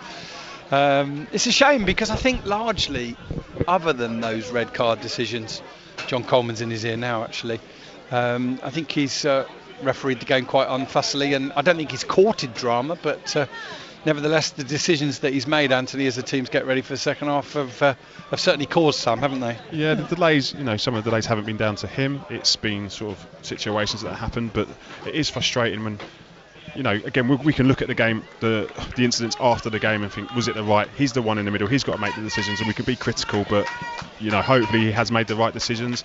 And again, we'll look at that after the game. I think Aldershot are still lining up with a back 4, and they've still got the front 3. So let's see if one of those 3 forwards is going to drop into more of a midfield position or not. And of course it's 10 against 10, so that's a heavy pass straight into touch from Jed Meerholtz. So the shots are reminded that they're in their all yellow away strip. Tranmere in their home kit of red and black shirts, black shorts and black socks. 0-0. Run through the teams in just a second. Is Sean Patton turning, dispossessed by Kennedy Diggy, played forward by Tranmere, cut out by Aldershot, and Hargreaves does well to play the ball off of Howley into touch. So the shots now lining up with Kanaya, Boyce, Clark in goal, Scott, Inwood, Grogan and Hill across the back floor, Hargreaves and Meerholtz in the middle, Gandor, Patton and Warren your front 3, and just no Anderson anymore after those 2 yellow cards. He was in the closest thing to the number 10 position, if you like, wasn't he, Anthony? So to some extent they may just carry on exactly as they are without that extra person in the centre, bearing in mind that Tamworth of course are a man down as well. Yeah, I think if the shots were down to 10 and Tamworth were up to 11, it would be slightly different, but you can try and match them up or keep the similar shape that you wanted to before, so the players understand their roles haven't really changed. Here's Hill sending the ball inside, easy one for Diggy to cut out, plays the ball up to Lynch, poor touch from him, and he steers it straight to Ryan Hill, who makes his way down the right hand side, finds Warren thinks about a shot from a big distance, but then he's dispossessed by Tom Tonks, and Tonks wants the free kick and he gets it. Warren not happy, and the referee almost dancing to the tune of Tom Tonks there. He was going to play on, wasn't he? Tonks shrugged his shoulders and then the referee blew. It's almost like he's got him on a string, isn't it? Yeah, I said about the referee not stopping the play when he didn't have to, and he's just actually done that. Allow the game to flow. Thompson's wanted it. You've kept possession. Allow the game to continue. Exactly that. You only stop it if you're going to book the Aldershot player, which he didn't. Here's a ball forward from Tamworth. It's headed on, offside, given against Tamworth, and Kanaya Boyce Clark will retrieve the ball. So 0-0 here, 10 against 10. Plenty of goals in some of the other games today. It's normally the other way round. There have been more goals scored in Aldershot Town matches than any other team in the National League this year. Coming into today's game, goals for and against averages 3.76 goals per game. And it's a roller coaster every week, Anthony. You're just getting to ride it this week. Here's Grogan inward, sending the ball out to the left-hand side to Scott. Scott tries to find Gandor, but the ball is cut out by Rye, the right back. Throw in to the shot. Scott's not going to take it. Inward is. Grogan's going to go forward for it. Ryan Hill comes round to create the extra man. And he ends up from the throw getting past the ball, which there wasn't a lot of point in sending Grogan forward if they weren't going to do that. It was a little bit of a misunderstanding there, wasn't it? But they've got their shape again. They've got the ball again. Inward comes inside. He's been dispossessed. Good read by Hargreaves. Ball's touched by Patton. He's looking for Hargreaves, but it's been picked up by Tamworth, and they're making their way down the left-hand side. Issy Shea to the penalty area. He steps back on it, and he's still in the penalty area, onto his right foot, crossing it, sends it into the far post, over everybody behind the goal, away to our left. And it'll be a goal kick to the Shots. And it remains 0-0 here at the Lamb. And we don't, after the half-time break, we haven't quite got the fervent atmosphere in the ground that we had leading up to it, have we? No, I think everyone's a little bit calmer now, understanding the conditions of the game, both down to 10. But again, that drive, is it going to take a shot or a cross or a tackle where it brings a bit of life to the crowd and then spurs one of the teams on? Here's Hill making his way down the right-hand side. He's got Issy Shea for company now. Stands him up, fakes to go one way, then sends it straight through to Charlie Warren inside the penalty area. He leaves it, toes it back to Hill. Hill sends it to Hargreaves. He's on the far side of the penalty area, takes it under control. Shot comes in from Ollie Scott. That's cleared away. Inward battling with Lynch to get there first. Lynch plays the ball into the path of Moles. It's a good, strong forward run from Tamworth here through the middle there to the edge of the penalty area now. Moles looks to find his colleague, he sends it in, and it's towed in across the line and then turned over the line by Tamworth. Very messy, very scrappy, and I'm not sure if it was Lynch or Moles that turned it over the line, but a blistering counter-attack from the home side, and it's the 10 men of Tamworth who take the lead against the 10 men of Aldershot Town. We're going to update our radio listeners very shortly, Anthony, so keep your thoughts to yourself for just a moment.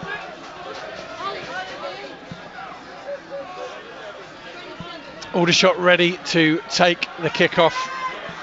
Tamworth taking the lead. And now the noise levels are reaching what they were coming to half-time.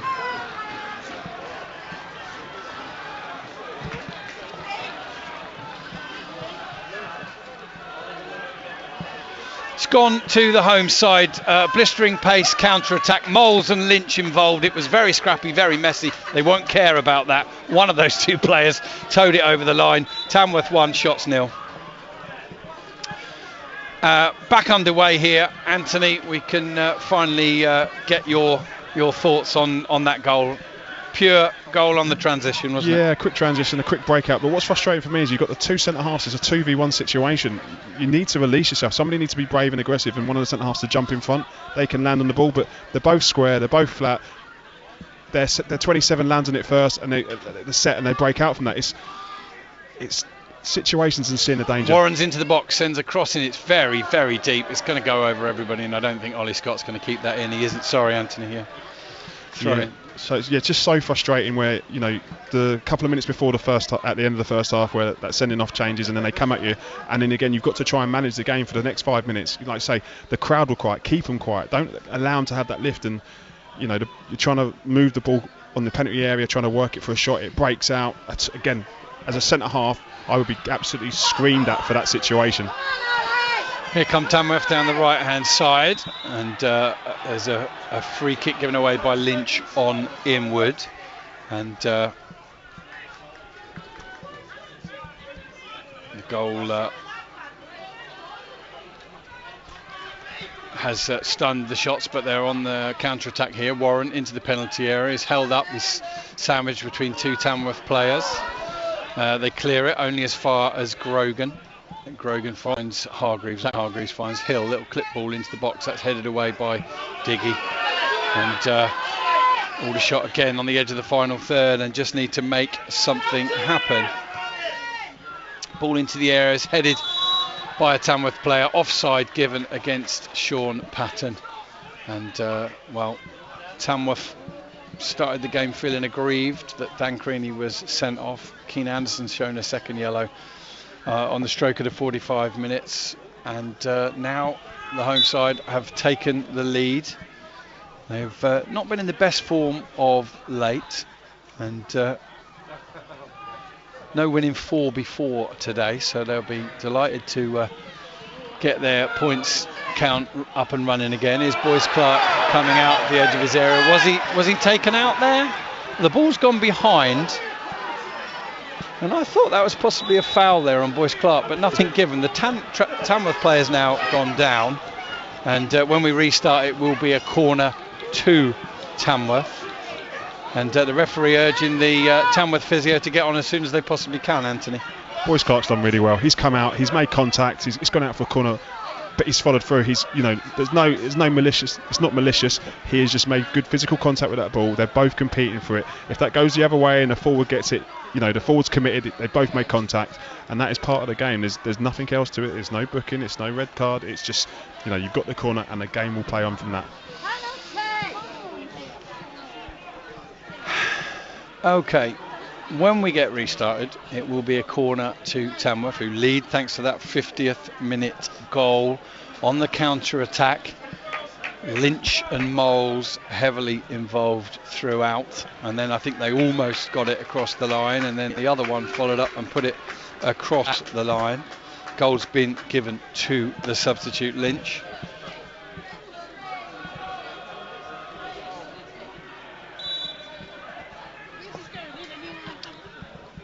And finally, we're going to get back underway. Tom Tonks is going to take this corner. Drops it right underneath the bar.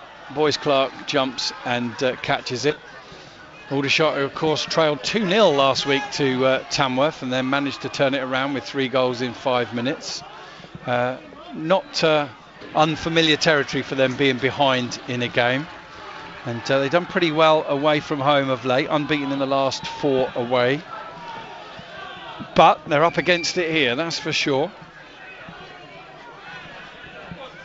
We're going to have another Tom Tonks throw now, and of course time now for the rest of this game while they lead is on Tamworth's side. They can run the clock down as much as they like. Tonks sends in the throw, headed away by Inwood, picked up on halfway by Issy, but he's overrun it now. Warren's won the ball. Has he been fouled? Nothing given. Hargreaves sends it down the line towards Hadi Gandor. He ends up on the floor. Nothing given for the contact from Fairlam. Meanwhile, the ball's in touch, and it will be a throw-in to Aldershot Town. Southend have scored a third against Morecambe.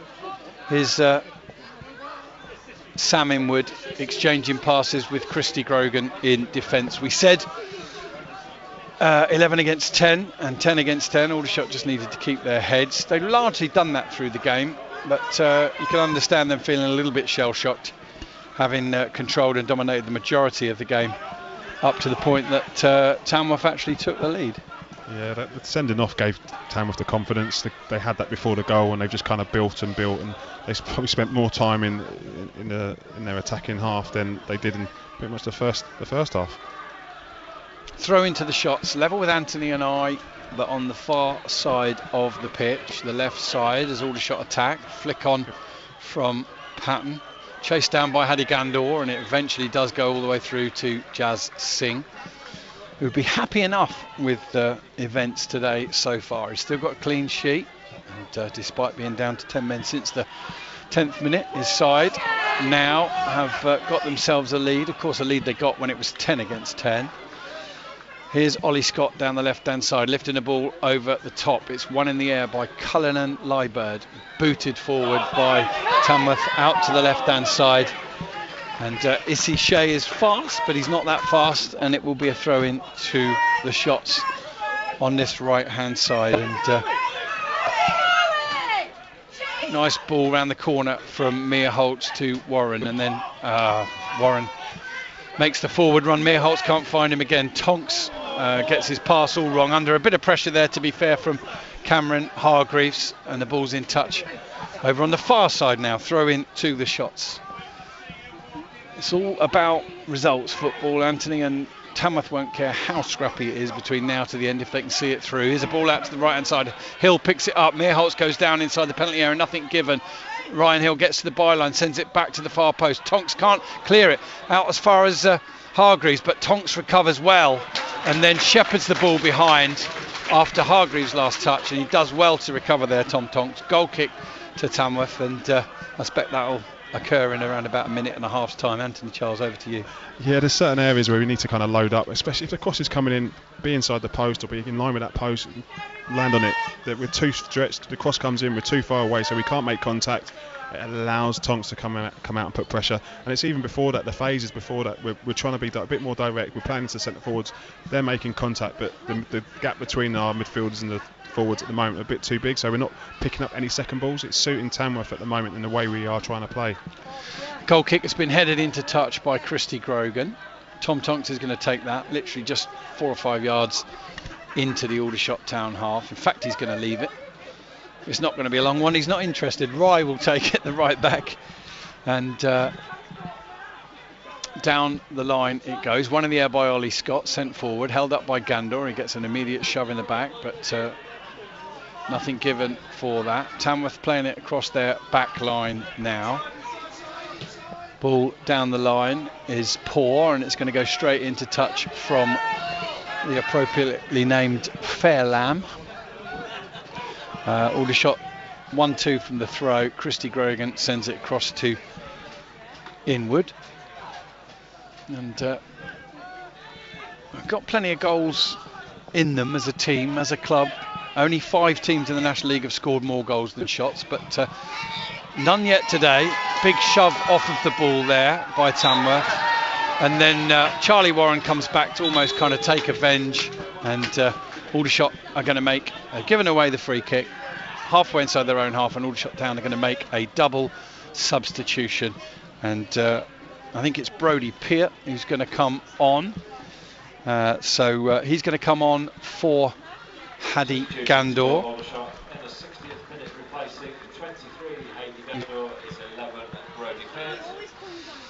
The other substitute for Aldershot is Luke Jenkins, and he's going to come on for Jed Meerholtz, and that'll be interesting to see if perhaps Ryan Hill, the skipper, now moves up into midfield, and Jenkins possibly into the right back position. Let's see. I think that will indeed be the case. So Hargreaves and Hill now in the midfield, and Luke Jenkins back into the fray. Promising young player, played every minute of every game a couple of seasons ago for Chelmsford, got signed by Tommy Witherington, and then got a very serious injury a couple of months in, been out for best part of a year. It's probably his 3rd appearance back for the shots. Going to be a substitution for Tamworth too, and going off is Issy Shea. Didn't quite catch the number of the player that's coming on, so we'll have to have a look at his shirt when he turns and faces the action. It's the number 20 Tyler Roberts who has come on for the home side. Tamworth 1, Shots 0. The goal come in the 50th minute. Ollie Scott tries to volley the ball clear, skews it off his left foot and into touch, gets a lot of ironic jeers from the Tamworth faithful, who haven't forgotten that he was the player involved in that incident with Dan Creaney that saw Creaney sent off, straight red card after just 10 minutes today.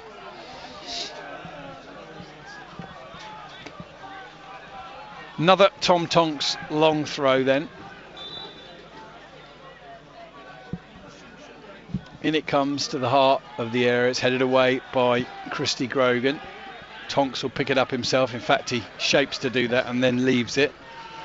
He's thinking, why would I send it in with my foot when I can just let it go another couple of yards and throw it back in?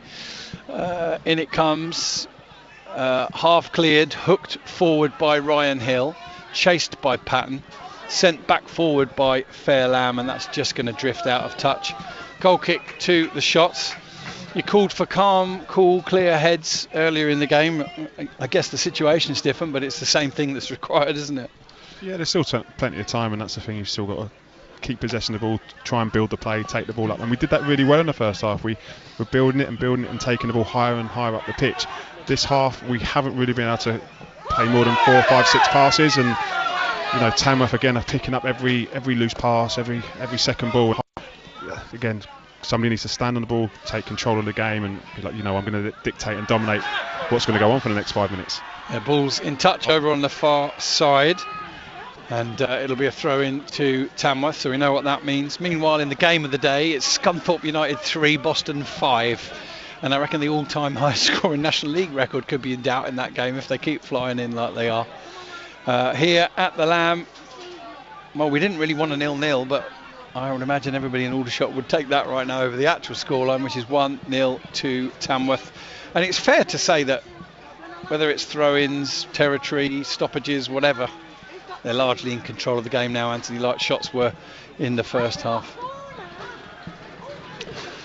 Tonks with another throw. Must be approaching double figures now. Grogan heads clear again. Patton tries to flick it towards the Shots player. Doesn't quite come off. They go back to Fairlamb. Fairlamb just strokes it across to Howley, who tries to pick out a man on the far side. Tranmere are claiming some holding, nothing given. Throw into Aldershot Town. Ollie Scott to take. And thanks to our producer, who's just confirmed that the record highest score in the National League is 7-5. So they need at least 4 more goals, beg your pardon, to level that at Scunthorpe today in the Lincolnshire derby. Here, Tamworth 1, Aldershot Town 0. 10 against 10, but it's the Lambs now who lead. It's the Lambs who are on top, and Aldershot not enjoying anywhere near as much possession, territory, composure as they had before. Here the ball's headed inside.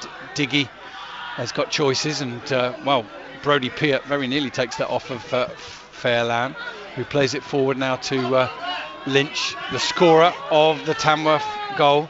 It wasn't a thing of beauty, but he and they won't care about that. Here a combination of Scott and Warren, who's gone over to the left-hand side of those attackers now, by the way. Peart on the right. Combination of them put the ball in touch, throw into Tamworth on halfway.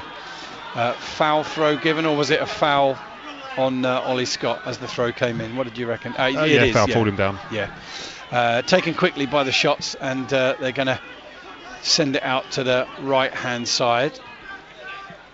As Grogan gives the ball to Jenkins, who gives it back to him. Hill in possession, gets the shout of turn from Luke Jenkins. He does that, goes back to Inwood. Inwood finds Ollie Scott. Game a little bit on a knife edge. Aldershot will feel that they've got a goal in them to get back and get at least a point in this. But of course, it's the old stick or twist, isn't it? They've got to be careful that Tamworth don't get another little breakaway opportunity. They've already shown that they're set up nicely for that. Ball has gone out of play behind the goal. Goal kick, Jazz Singh to take.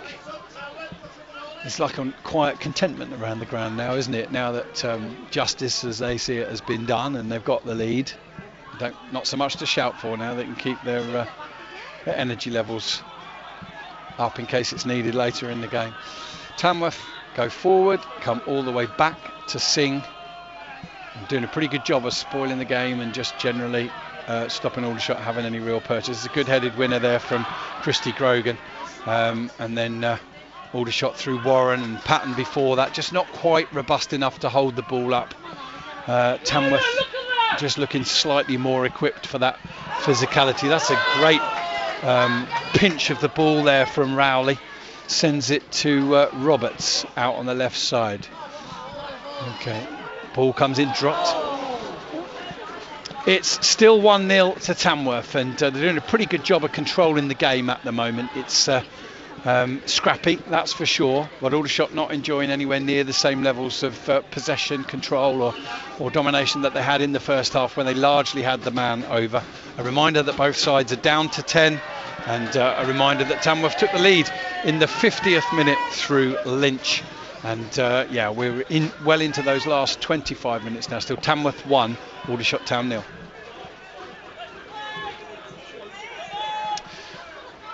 We're going to restart with a Tamworth throw-in in the left-back position. Flicked on by Lynch, tidied up by Jenkins behind him. He finds Sam Inwood. Have Aldershot got a couple of moments of quality, or at least one, to nick themselves a point out of this? Hill sends a ball forward. It's headed away by Fairlamb. Tyler Roberts flicks it up in the air and volleys it forward, but it's only gone as far as Christy Grogan. Turns it inside to Hargreaves. Aldershot looking just a little bit short of ideas at the moment, Anthony. Yeah, it's in the first half, the 10v11, they had the confidence, they were happy to build and take the ball forward and try things. Now it's you're the 10v10 and nobody seems to want to be brave on the ball. 11v11, 10v10, it's a 1v1 all around the pitch, but no one wants to try things. Long ball in from Peart, headed away comfortably by Tamworth, up towards Lynch. Now it's cleared up in the air, one in the air by Grogan again. He's been commanding in the air. There's a good take out of the sky by Hargreaves, sends it out to Jenkins on this right hand side, and Jenkins comes back to Peart. Peart advances forward. He's trying to shot from distance. It's low, it's scuffed, it's wide. He's appealing for a corner kick. He's not going to get it. I think he was covering his embarrassment there. And the referee is going to go over to the far side. I can't see a player stripped and ready to come on, so we're going to have another disciplinary issue here. Let's see. We've no idea what's gone on the bench, but he's calling John Coleman towards him. He's speaking to the fourth official. He's got his book out, taking the name of John Coleman. We just wait to see the colour of the card. We've no idea what's been said, but the Tamworth fans over on the far side are loving it, of course, as they would. The day started with perceived injustice for them, and it's a long discussion with John Coleman. I think the time delay is going to help Aldershot much at all, and he's wandered away now, John Coleman. The referee's still talking to the fourth official, and the steward's involved as well. So that tells me there's something maybe from the crowd as well. And maybe, I don't know, maybe John Coleman's complained about abuse from behind him, I'm not sure. Referee's now calling the Tamworth manager. Andy Peake's over for a word. Is he going to ask him to have a word with the fans in the stand? I don't know. I'm just guesswork, really, Anthony. I mean, have you got any better guesses or different ones? No, from this sort of direction, this distance, I can't lip read. It's a problem. But you have your stewards, you have a police presence. I don't know what their role is in this. If they can help manage the situation as well. You've got the referee. Would like him just to manage the game. If there are things that do go on, he needs to be involved in. Fine. But again, another delay, not football related, when you have people that have responsibilities that can help manage the game situations off the pitch also, if that is the case. It's a difficult one. It's proven a difficult one for the officials. Certainly Dave, the Aldershot Town goalkeeping coach, is pointing something out to the referee now behind him in the stand. This is an issue that's only getting worse in football, isn't it? I think Mark White on Bunch of Amateurs, or certainly on Dorking Wanderers duty, made a big stand against the levels of abuse that he got at Worthing a couple of months back. And I think he, more than most, likes to join in, likes to have a laugh, likes a bit of banter, but it can step across the line. Oh yeah, definitely. But it's strange, isn't it? The football, you come to a ground and it seems like it's the one place people at work and you're allowed to abuse them, which is it's not right. I don't know how we manage it. But again, yeah, people come here. It's a spectacle. We want to watch. We want to be entertained. We want the referee in the middle to make sure the laws and the rules. Such a scrappy afternoon on the eye. Another 3, 4, 5 minute delay there for something that occurred off the pitch. No decisive action seems to have been taken. The steward is still speaking to someone in the crowd. The referee's getting on with it. Here Hargreaves wins it in the air. Tamworth flick it on through Tonks, and Inwood sends it forward up in the air for Aldershot to chase. A little header down is a loose ball won by Hargreaves, but then it's come loose again. Tyler Roberts has turned it around the corner. That's a lovely ball to Lynch. He's got Moles running inside him, and he just overruns the ball. Them same two that were involved with the Tamworth goal involved again, and lovely ball round the corner from the substitute Roberts, but somehow Lynch and Moles, who combined for the Tamworth goal, couldn't quite get it right this time.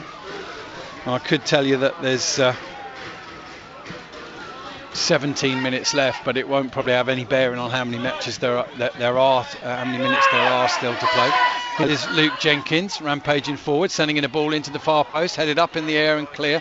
Falls at Peer, edge of the area. Shot comes in from Ryan Hill. That's well caught and blocked, and goes out to touch on the far side. I think he really caught hold of that, didn't he, from outside the area.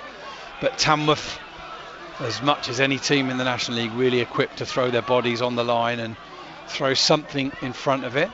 Aldershot, in truth, haven't had too many clear-cut chances. I think that's the first effort on goal, towards goal, in the second half.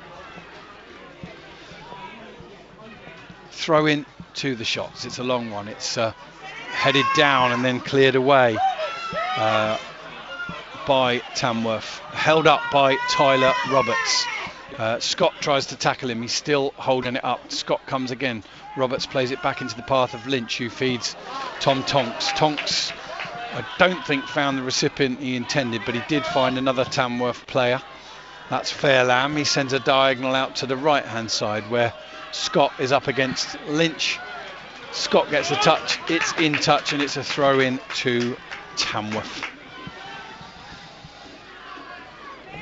Keep you abreast of those scores elsewhere, but most important, of course, that the Shots try and get something out of this today if they possibly can.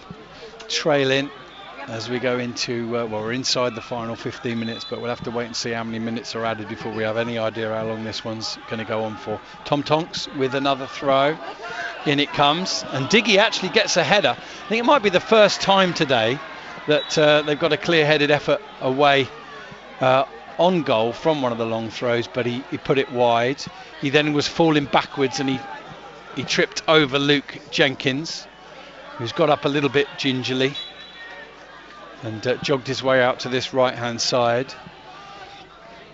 And Aldershot get play underway again. Ryan Hill, who's in that more midfield position now, with Jenkins having come on at right back. Peart wants it over on this far right-hand side. He feels he's unmarked. Inwood sends the ball short right to Christy Grogan. Grogan sends it back across to Inwood. Inwood passes it to Hill just a yard away from him, and then Hill further wide to Ollie Scott. Little clip ball up in the air, that's blocked. He again wins the header, but then Tom Tonks comes through with an almighty header. And Tamworth will break their way down the right-hand side. Lynch is there, he's trying to get his shot in. It's broken loose. And yeah, it's still 0-0 here. 1-0, I beg your pardon, here to Tamworth. Their fans around me definitely won't forgive me if I give that as the scoreline. I know they dispute that like they disputed everything else today. Tamworth 1, Aldershot Town 0. It's scrappy. The Shots are looking to get a little bit more of a head of steam up again now, but Tamworth ahead, and they've got about 12 minutes plus probably a decent amount of added time to hang on to what will be a precious 3 points, of course, for them, and bring to an end a decent winning run for the Shots. 1-0 Tamworth. Inwood sends the ball out to the left hand side. Scott chasing it. He's pushed just off balance, but nothing doing as far as a free kick's concerned. The ball runs away behind the goal away to our right, and it will be another goal kick to Jazz Singh, as well, everybody in Tamworth starts to think about what 3 points to their total would do. Take them up to 40 for the season. And I tell you what, looking at things from a Tamworth perspective for a minute, that potentially difficult second season in the National League where they did so well last year, that brilliant FA Cup run, finishing 10th I think in the National League at the first ask. To be honest, they started today 12th. Not going to be too far from that position again, which is a terrific effort for a side that, quite frankly, clearly doesn't have anywhere near the resources of the majority of sides in the division. I think that's the key, isn't it? You know, what do you do with the resources you have, and what are your expectations? You know, you see that through all the leagues, and Tamworth being in the National League is a great achievement, and I'm sure they would like to go on, but do they have the resources to do so? Here's Aldershot on the counter-attack. Peart's got the ball, he's got Jenkins running up the outside of him. Tries to get the ball in early, but that's blocked by Fairlamb. Peart looks to go past his man, goes past one, then past another, then he's dragged down. That has to be a free kick to Aldershot. And it is given, and the first real set piece of any note that the Shots have had for some time. Showed a bit of ambition there, put it on the line, didn't he, Peart? He tried to dive in between two Tamworth players. He didn't get through, but he drew the challenge, drew the foul. 4-1 to Southend against Morecambe. York City 2-0 up at Wealdstone. Still 1-1 between Yeovil and Rochdale. Still 0-0 between Halifax and Truro. Brackley 2-1 up at Gateshead, and Eastleigh 2, Boreham Wood 2, and Braintree 0, Solihull Moors 0. Free kick to the Shots. Charlie Warren is going to take this, left-footed. It's 5 yards in from the goal line, and about the same in from this right touchline. In it comes, left-footed, headed up in the air by a Tamworth player. Hill competing for it on the edge of the box. Tonks does too. Tonks prevails. Brave header from Ollie Scott. Oh, that's a really strong challenge there on Christy Grogan as he goes up for the header. I think it's a free kick given as well, but the referee stopped the ball, stopped the play anyway. He's been really big, strong and powerful in the air. He's won everything today, hasn't he, Christy Grogan? Yeah, he was brave again there, but you're going to take your whack, especially in the middle. You can see, you know, that first contact that's cleared, and you want to put it back and recycle the ball. Be prepared to take contact. You know, it's happened with the centre forward for Tamworth, where Boys Class have come out, and it's part of the game. You have to take the whacks. But again, put more whacks and bangs onto them, make more contact on them, and you can maybe sometimes get them to drop off because they don't want that contact. Now Grogan's going to have to come off now. He's okay. He's got a bottle of water in his hand. He's going to come off in front of Anthony and I here to 10-15 yards inside the Tamworth half. Meanwhile, Aldershot Town have been awarded a free kick. Rory Hill is going to take it. I beg your pardon, it was Sam Inwood, not Christy Grogan. Similar size, stature, similar fair hair. What caught me out was that Inwood was on this side and he's largely been on the other. Never used to get you mixed up with anybody when you were at the back. We knew it was the Big Hair Club. In comes the ball from Ryan Hill. Cleared away by Tamworth, only as far as Ollie Scott. His first touch takes him out to the left-hand side. And then is poked into touch as Inwood waits to come back on. And the referee has got his mind on other things. Ryan Hill's going to send a ball in here. Held up by Charlie Warren. Turns, he's into the box, he's down to the byline, squares it across. It's cleared up in the air, headed back in by Grogan. Touchdown by Patton. Grogan shapes for the shot, but a big Tamworth boot comes through. Skies it and clears it into touch over on this left-hand side. And finally, after about a minute and a quarter, Sam Inwood's allowed back on, Anthony. Infuriating, isn't it? Yeah, sometimes just let the players get back on as fast as they can. But the rules are there. I think sometimes it stops people feigning injury. Yeah, James Henry looks as if he's going to come on shortly for the Shots. He did score, if I remember correctly, in this fixture last year, which ended 3-2 to Tamworth. It was fairly early on in the season. I was away, but I watched the footage of it. Another crazy afternoon that was, but albeit one with more goals. 1-0 Tamworth lead here as we get to the business end of this one. Here's Aldershot coming down the left with Peart. Tries to get it in. It's cleared off away by Tamworth. It's going to come back in again from Peart. Headed away by Diggy. Follow-up shot from Hargreaves. It's not a bad one by all accounts. It gets the ironic jeers. But he took it out of the sky, got over it, volleyed it, and it was just a little bit too high central over the goal. Aldershot, in fairness, haven't created too many clear-cut chances in this second half. Now, it's going to be a roll of the dice for John Coleman, see if he can get something out of this. Christy Grogan is coming off. James Henry's coming on, and Ryan Hill finds himself back in the defence. Exactly. We've still got 10 plus minutes with stoppages. It's one of those, keep that game going, keep the ball rolling, don't stop, don't give up. You know, if you've got 2 minutes left, there's still an opportunity, you're still in the game, it's 1-0, 10v10, don't give up, keep trying. That's Anthony Charles, I'm Rob Worrell.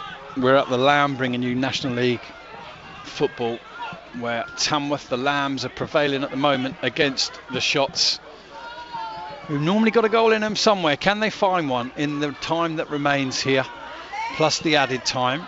Here's Tamworth, who all the time, to be fair, look set up really well for the transition if they do nick the ball and get forward with it. Luke Jenkins has now gone into a centre-back position, which is his more familiar one, and James Henry picks up the ball, drives it forward, sends it to Ryan Hill on the right-hand side. He tries the early cross, it's into the area. Oh, it's half cleared, comes back out to Brodie Peart. He tries a shot, that's blocked. And they're going to have to do well to create the space, because Tamworth are set up for this. This is what they were made for. Here's Henry dancing around the right-hand side, tries to ball in. Oh, it's a good leave. Hill's into the penalty area, tries to drive it across. It's cleared away by Tamworth, skied up in the air. 6-yard box, headed on again by Kennedy Diggy, picked up by Tyler Roberts. He's got the ball out of his feet. He's wondering who he's got to send the ball forward to. It's been cut out by Henry and Inwood. And the assistant referee has decided that it was just across the touchline. It will be a throw in to Tamworth. Tamworth 1, Shots 0. And the Shots, if they're going to get anything out of this, are leaving it late this afternoon. Throw in down the line from Fairlamb. Good headed winner from Jenkins. Comes back in from Tonks. Headed back from Hill. Taken down by Tyler Roberts. Good control from him. Tamworth now back to Fairlamb. Fairlamb lifts it forward, and Aldershot win it. Cushion header from Hill into the path of Inwood. Inwood's got Peart down this right side, who wants it, but he sends it out to the left to Scott. Scott to Charlie Warren. And now back inside. Aldershot trying to keep composed and build up patiently, but aware, of course, that the clock is ticking on. And by my reckoning now, there's about 5 minutes left, but we're going to get more than that, I would imagine, in added time. We had a 4 minutes, 3-4 minute stoppage alone just for the issue with the crowd in the second half. Here's Ollie Scott bursting down the left side. Can he get his cross in? It's blocked. Into touch. Throw into Shots. Inwood says leave it. Let's get set up for a long throw. Interesting that there have been times this season where Aldershot have not ever tried any long throws because they have not had the physical match-up. And now they're playing against the side that probably most equipped for this in the division, and they are trying it. In it comes from Inwood. It's missed by everybody, bounces up into the air, headed back in from Hargreaves, taken down by Warren. That might have been a handball by Warren, well spotted by the referee. It is a free kick to Tamworth inside their own penalty area. And the coolest man in the house, Jazz Singh, casually strolls up to the ball. Takes a few steps back, ties up his laces, pulls up his socks, makes sure his gloves are on properly, and everything else that goalkeepers do when their team are 1-0 up and he's protecting a clean sheet and 3 potential points not very far away. Old school alongside me, Anthony. I just realised that you set your timer as well, didn't you? Yes. That's not even the old school, because you wouldn't have cared when you were playing, but now you're a coach, you do, don't you? Yeah, I go by the clock. I break down my sessions with the minutes. Exactly that. Here's Aldershot in possession. Momentarily lost it, but they got it back now through Hill. Hill finds Peart. Turns and squares up his man. Is he going to take him on again? Fairlamb. He fancies this one, I think. He's to the edge of the area. Tries a little ball in to the far post. And it's not quite a shot. It's not quite a cross. It's now bouncing along near the line. Ollie Scott puts hands on the Tamworth defender, who was waiting for them, and goes down under the huge pressure of that massive push from Ollie Scott. Free kick to Tamworth. And substitution for the Lambs in the 87th minute, replacing number 4, Tom Tonks. The local hero goes off, Tom Tonks, and he's going to be replaced by, what I saw, the number 6, Alfie Bates. There's number 6, Alfie Bates. And when we do get restarted, it'll be Jazz Singh from down by his right corner flag, where Ollie Scott committed the foul. Well, not quite true actually. Ollie Scott committed that foul right on the goal line, and Jazz Singh's taken the free kick at least 8 yards in front of that. Towering header from Luke Jenkins, but it goes straight into touch. A frustrating afternoon it's been for the Shots. I think as the game started 11 against 11, I think they came into the side in the better form. They quite fancied it, and then everything seemed to be loaded towards them, didn't it, with the early sending off of Dan Creaney, and the Shots in fairness did dominate pretty much the rest of the first half, but couldn't get that vital lead, which might have made a big difference to the way things are panning out. And here's Henry not quite taking that under control, but Ryan Hill does well to read and intercept and win the ball back, and sends it forward through Scott. And Aldershot now switch it out to the right hand side, where James Henry comes forward inside through Ryan Hill. 2 minutes and 20 seconds left, plus whatever's added, and we are expecting a good few minutes to be added on here in the fading light, with the floodlights burning brightly here now at the Lamb. Aldershot on the left hand side.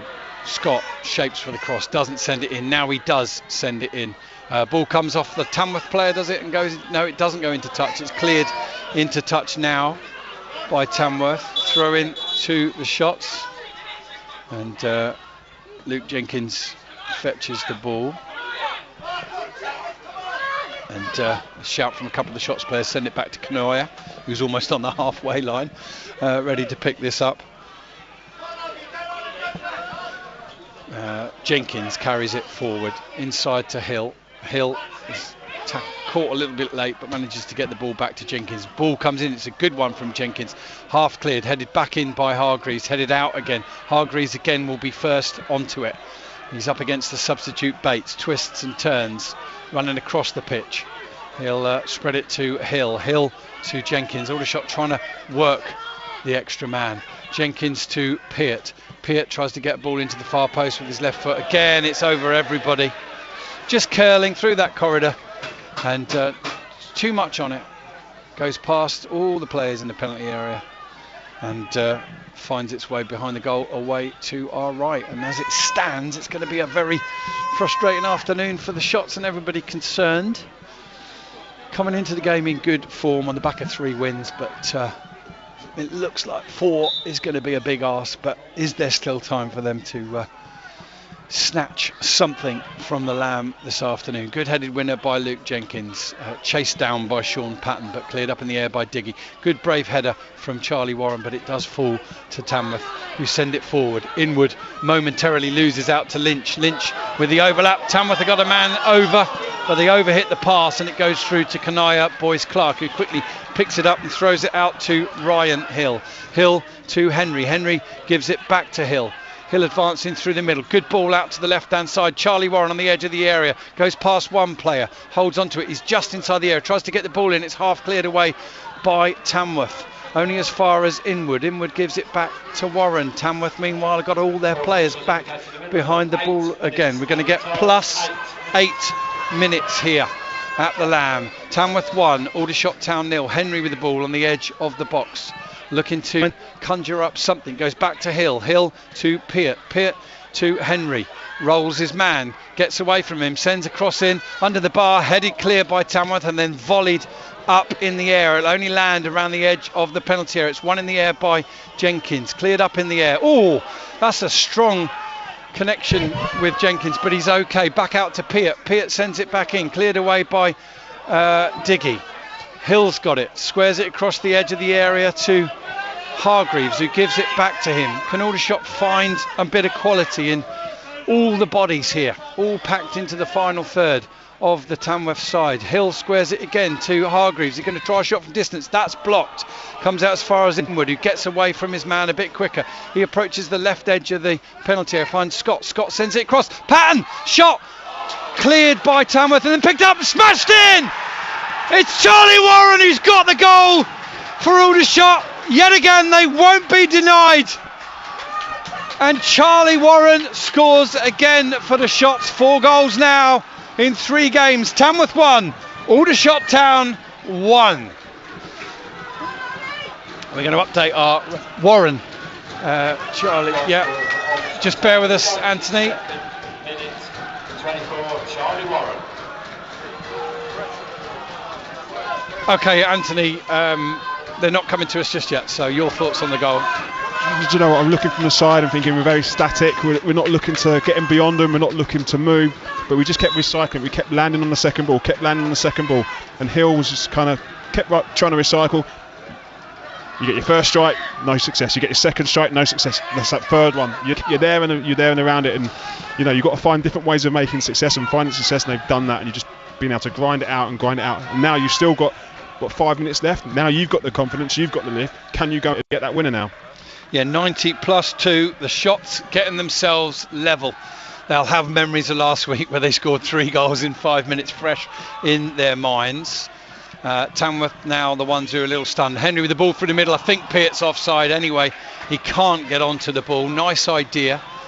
It'll be a goal kick to Tamworth. And, Jazz Singh's clean sheet's gone. But will that change his body language when it comes to a goal kick? He's still not in any particular hurry to take it. He'll probably accept that a day that started quite miserably for Tamworth with the 10th minute sending off of Dan Creaney has got significantly better from there, but not as good as it could be for Tamworth. The Shots, as I said in the commentary, wouldn't be denied. Oh, that's a push there, and I think a yellow card as well there. Quite a cynical push on Charlie Warren, the goal scorer. Showed the sheer appetite and desire in the penalty area to get on the end of something, as Aldershot had a shot blocked. It was a good chance before it was well blocked or saved, wasn't it? And then came out to Warren and he smashed it over the line just from about 6, 7, 8 yards. That's it, get around the ball, keep recycling it, get your chances. If you don't get that first chance, can you make sure you get a second, third, fourth, and you keep going? And they've done that. Kanaya Boyce-Clark with the free kick on the halfway, headed back across by Luke Jenkins, headed away by Tamworth, and again by Bates up towards Tyler Roberts. And a free kick given for Tamworth here, where they were potentially about to have a counter-attack through Tyler Roberts, who's not happy that the ball was brought back. And a bit of a stunned silence around the Lamb at that equaliser from Charlie Warren. Scored up at Hartlepool, one of the 3 goals. He scored 2 of the 3 goals against Halifax last week, and I think that's now 6 in 7 or 8 games now for Charlie Warren. And I did say to my brother on the way here, as the ball comes in from Tamworth to the far post and it's headed down and then cleared away by Brodie Peart, I did say that after the run of 3 wins from an Aldershot Town point of view, always a difficult place to come, and you wouldn't sniff at a point today away from home in a difficult looking game. It's in truth been quite bizarre in the way in which it's played out. Tamworth player's gone down. He's tried to get up again, but he's limping. I think it's cramp. I think it's moles. And when they do get restarted, they will have a throw. And Moles, if he can stop limping, will take it. Don't know if he's got has he got a Tonks in him or not? No comes the cry of the Tamworth Massive, or the shake of the head of the Tamworth Massive anyway. We'll see. Moles with the throw. It's not super long, but foul on an Aldershot player on the edge of the penalty area. It's Ollie Scott again. A couple of other players go rolling around. Thank you for your and support this afternoon. Tonight's attendance here at the Alto Group Community Stadium is 1,041, with 334 travelling from. Oh, that's magnificent from the Shots fans, Anthony. 334 of them. Said it was upwards of 200. I'm not normally so far out, but that's a terrific turnout from the Shots faithful. It's brilliant. When the fans come to watch you home and away, it's great. You want them to be part of the journey, on the day throughout the season, and to travel with the team is brilliant. Kanaya Boyce-Clark's going to get us back underway. We've had 6 now of the minimum of 8 added minutes.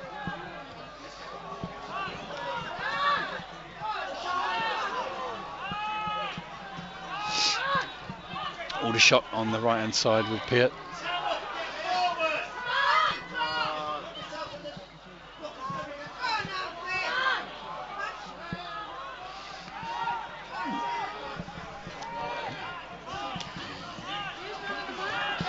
Yeah, Charlie Warren with it. They're on the attack now. They're sending the ball into the penalty area. 10 against 10 and 1-1. But here Tamworth on the counter-attack, and momentarily Boyce Clark was out of his goal. Been a crazy afternoon all round, Robin. We've had all sorts of stoppages and delays for a plethora of reasons. But the key information, both sides down to 10. Tamworth, of course, taking the lead early in the second half. Lynch with the goal, and then Charlie Warren pouncing. Aldershot were gradually building up the pressure. They had a couple of pinged shots that were blocked and half cleared, and then Warren followed one of those up from about 7 yards and smashed it over the line. 4 goals in 3 games for him. Shots on the attack now. We're into the final 90 seconds of the game. If you want to stay with us for that, if you can stay with us for that, please do. Ball into Charlie Warren, holds it up on the edge of the penalty area. Oh, Hill, I thought was fouled there, and then there is a foul from Charlie Warren, and he's going to get a yellow card. Anthony, just try and sum up for Robin if you can while he's joined us the game today. At the moment, it's a red card each and a goal each. Does that seem about right to you? Yeah, I think the second red card might have been, not quite sure on that one. The first one, pretty sure it was well deserved. But again, the first half controlled the game really well. The game changes when they score, and then second half, it's like we haven't really looked to get them beyond them. And that's been a problem. Everything's been in front of Tamworth, which they want. They've used their set pieces, and it's just been a game where could you have got more out of it? Well, there you go. There is the final whistle. He's actually blown bang on the extra 8 minutes. So we will wrap things up here now. It's finished. Tamworth 1, Aldershot Town 1. I think Anthony's already said, not sure really about the second yellow for Keane Anderson. But fair play to the Shots. They've stayed in it, and Charlie Warren is a striker in form right now. That's his 6th goal for the Shots since joining on loan from Bolton just 7 or 8 games ago, and they're going to need him to keep that up over the remaining games of the season if they're going to see themselves to safety. Yeah, the units, they had their roles. If you've got your striker and they're on form and they're scoring goals, if you are behind, you have that belief that you can come back into it, or if he gets that opportunity, he's going to get you into the lead. I've had strikers that I've worked with that have done that. Today it was a frustrating game, but again, don't underestimate a point. You've got that, you can build on it. You're building that confidence. Your form's good, you don't get beat, and that's the key, isn't it? You come away from home. Do you say, you come away from home, you get a point? Is that a good result? You come away from home and they get a player sent off after 9 minutes, you're thinking, actually, we should go on and win this, but it hasn't happened. Again, those little key moments with that sending off, the goal, the second sending off. But again, I think this game's been about like 5 minute spells here. Tamworth have used their spell where they've controlled it and they've scored, and then we've had our spell in the last 5 minutes of the second half where we've got our goal and got back into it and managed to get the point. Brilliant stuff. That's Anthony Charles. It's been a pleasure to have alongside me today, Robin. Handing back to you in the studio with the news that Shots' decent run, I guess you could say it continues with another point on the road, and it ends 1-1 here and 10 men each on the pitch. A bit of a crazy afternoon, but the Shots will take a point home with them to North East Hampshire.